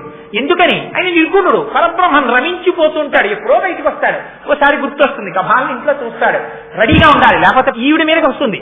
అదేమిటి అన్నపూర్ణమ్మ గారు ఆయన భిక్షాపాత్రకు తిరుగుతున్నాడు అంటారు. చూడండి, ఇది పాతివ్రత్యం అంటే కంటికి రెప్ప కాసుకున్నట్టు కాసుకుంటుంది. 4 అయింది, ఆయనకి కాఫీ ఇచ్చేస్తుంది. 8 అయింది, ఇచ్చేస్తుంది. ఏ సమయానికి ఆయనకి ఏది పెట్టాలో ఇదండి మనస్సు తెలుసుకోవడం అంటే. అందుకని స్వాధీన వల్లభ, భర్తని తన దగ్గర పెట్టుకుంది. ఏమిటి చంపేస్తుందండి ఆవిడికి తెలిస్తే, చెప్పకండే అంటేనా స్వాధీన వల్లభ. ఆయన మనసెరిగి ప్రవర్తిస్తుంది కాబట్టి ఆవిడ్ని అతిక్రమించలేడు ఆయన. అందుకని ఎప్పుడు ఇద్దరు కలిసి ఉంటారు, ఇది పాతివ్రత్యం. అందుకని ఆవిడ తాంబూలం వేసుకుందని మాత్రమే చెప్తారు. అందుకని ఆ తాంబూలం తింటుంటేగా వీళ్ళకి ఆశ్చర్యం వేసింది. ఎందుకు ఆశ్చర్యం అంటే, పిల్లలు కదా ముగ్గురు వచ్చి అమ్మ సింహాసనం చుట్టూ మోకాళ్ళ మీద కూర్చుని అమ్మ నోటి వంక అలా చూస్తున్నారు. అమ్మ గెలిచేశామమ్మా అని ఇలా నోరు వంక చూస్తున్నారు. ఎందుకు చూడడం, ఎర్రటి నోరుట తాంబూలం వేసుకుంది కదా, అందులో చంద్రబింబము యొక్క ముక్కలా అన్నట్టుగా తెల్లటివి కనపడుతున్నాయిట. ఏమిట్రా తెల్లగా ఉన్నాయి, ఎర్రటి నోరు అని చూస్తున్నారట. ఏమిటా తెల్లటివి? శిశివిశిద కర్పూర శకలాహ. అమ్మవారికి పెట్టేటటువంటి తాంబూలంలో పచ్చకర్పూరం పెడతారు. ఆ కర్పూరపు బిళ్ళలు అమ్మవారి నోట్లో నలుగుతున్నాయి. ఇంకా అవి తెల్ల తెల్లగా అవునాయి, ఎర్రగా అమ్మ నోరుంది. ఎందుకలా చెప్పడం అంటే, ఇంకా నవిలీనవలనటువంటి తాంబూలంతో కూడుకుని ఎర్రనెక్కనటువంటి నోటితో కూడుకున్న అమ్మ అనురాగమూర్తి పరమశివుడి పట్ల పరమ పాతివ్రత్యం కలిగినటువంటి త్రిలోక జనని అయిన అమ్మవారి దర్శనాన్ని మీకు ఆ నోటి ద్వారా శంకరుడు సింహాసనంలో కూర్చుని ఉండగా చేయించాలి. పక్కన పిల్లల్లా విష్ణువు, సుబ్రహ్మణ్యుడు, ఆ తర్వాత ఇంద్రుడు కూర్చుని ఉండాలి. ఇలాంటి దర్శనం చేశారా జన్మధన్యమైపోయినట్టు. అలా చేయించడానికి ఒక సన్నివేశాన్ని క్రియేట్ చేసి వీళ్ళు అలా చూస్తున్నారట. చూస్తుంటే నిజమే, అమ్మ తాంబూలం వేసుకున్నప్పుడు పిల్లలు మొట్టమొదటిసారి చూసినప్పుడు వీడిని ఎత్తుకున్నప్పుడు లేకపోతే ఎక్కడికో తీసుకెళ్తుంది విందుకి, అక్కడ తాంబూలం వేసుకుంటుంది. వాళ్ళు అప్పటి వరకు తాంబూలం అంటే ఏమిటో చూడలేదు. అమ్మ తాంబూలం నవ్వుతుంటే అమ్మ నోరు ఎర్రగా అయిపోతుంటుంది. వాడు అదే పనిగా చూస్తుంటాడు. అమ్మ నోట్లోంచి సువాసన వస్తుంటుంది. అమ్మ పైగా తాంబూలం వేసుకుని నవ్వులుతుంటే అన్ని దిక్కులు సువాసనలతో నిండిపోతాయి. అటువంటి తాంబూలం అది. అందుకని వీళ్ళుట అమ్మ నోటి వంక చూస్తుంటే అమ్మ పిల్లాడి అమాయకత్వం కనిపెట్టి పిల్లలకి తాంబూలం ఇవ్వకూడదు. స్నాతకం అయ్యేంత వరకు వాడు తాంబూలం వేసుకోకూడదు. మొదటి తాంబూలం వివాహం అయిపోయిన తర్వాత భార్య చేత్తో ఇచ్చిన తాంబూలమే మొదటి తాంబూలం. అప్పటి వరకు తాంబూలం వేసుకోకూడదు. ఆ లెక్కన మనం ఎవరం ఉండవు అసలు. అందుకని అలా వేసుకోకుండా ఉండాలి. కాబట్టి అమ్మ ఏం చేస్తుందంటే తాంబూలం ఇవ్వదు పిల్లలకి.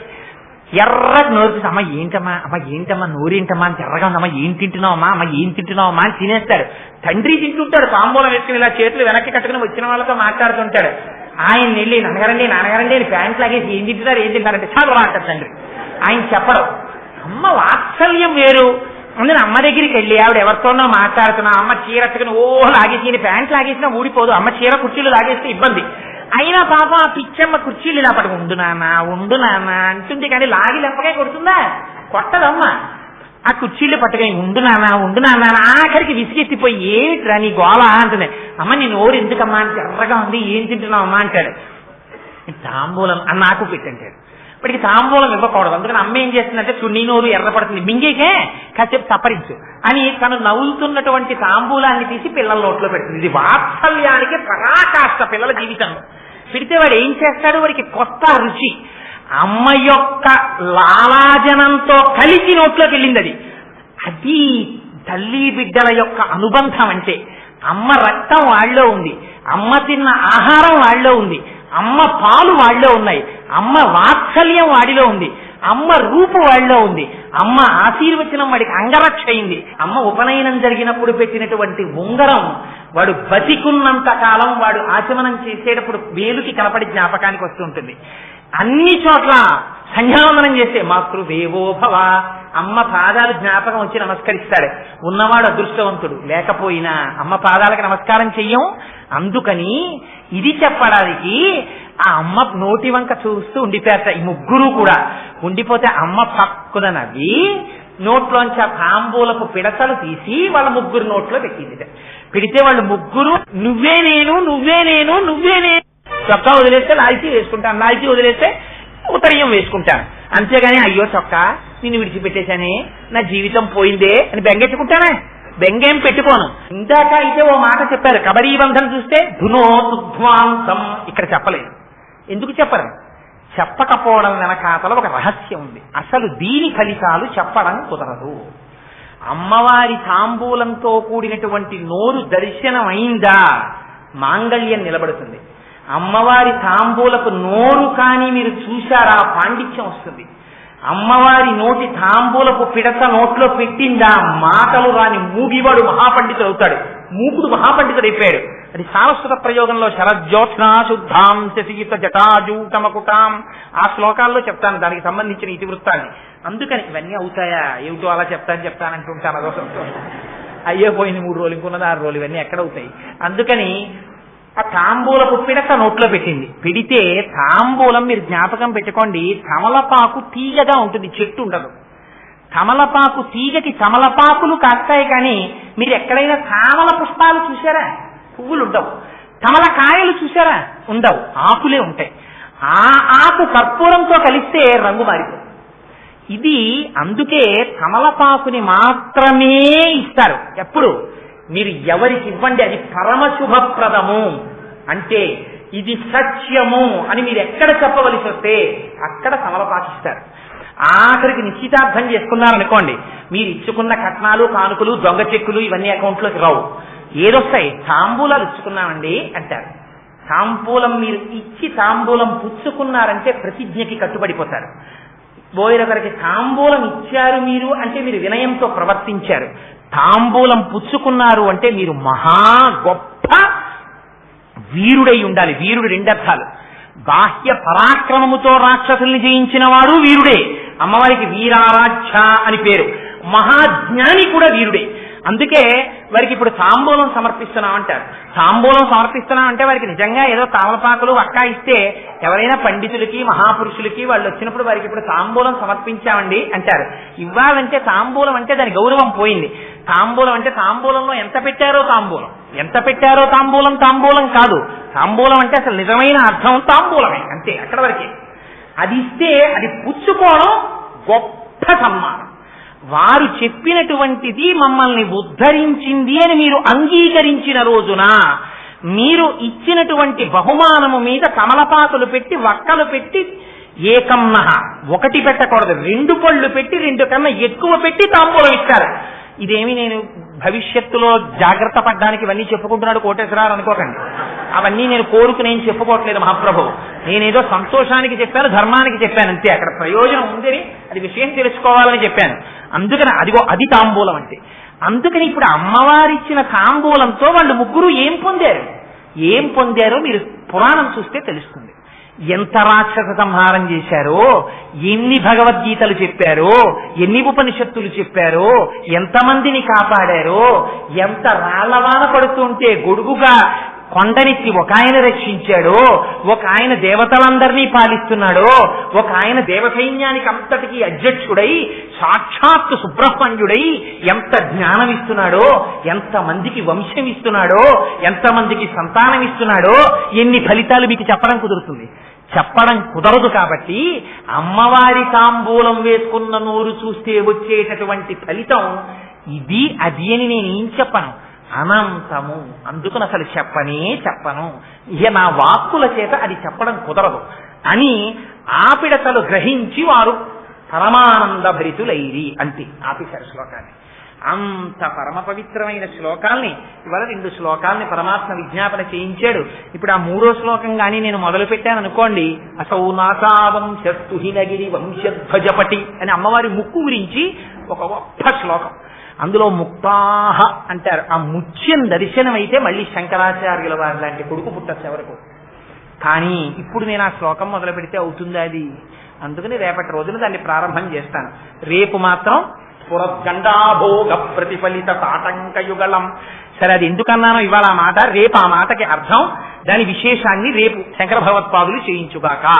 మంగళాశాసనపరై ఆచార్య పురోగమై సర్వైశ్చ పూర్వైరాచార్యై సత్కృతాయాస్తు మంగళం. మంగళం కోసలేంద్రాయ మహనీయ గుణాత్మనే చక్రవర్తి తనూజాయ సర్వభౌమాయ మంగళం. ఉమాకాంతాయ కాంతాయ కామితాక్షప్రదాయినే శ్రీగిరీశాయ దేవాయ మలినాథాయ మంగళం. కరచరణ కృతం వా కర్మ వాక్కాజం వా శ్రవణనైనజం వా మానసం వాపరాధం విహితం వా సర్వమేత్తక్షమస్వ. శివ శివ కరుణాబ్ధే శ్రీ మహాదేవ శంభో. సర్వం శ్రీ ఉమామహేశ్వర పరబ్రహ్మార్పణమస్తు. స్వస్తి.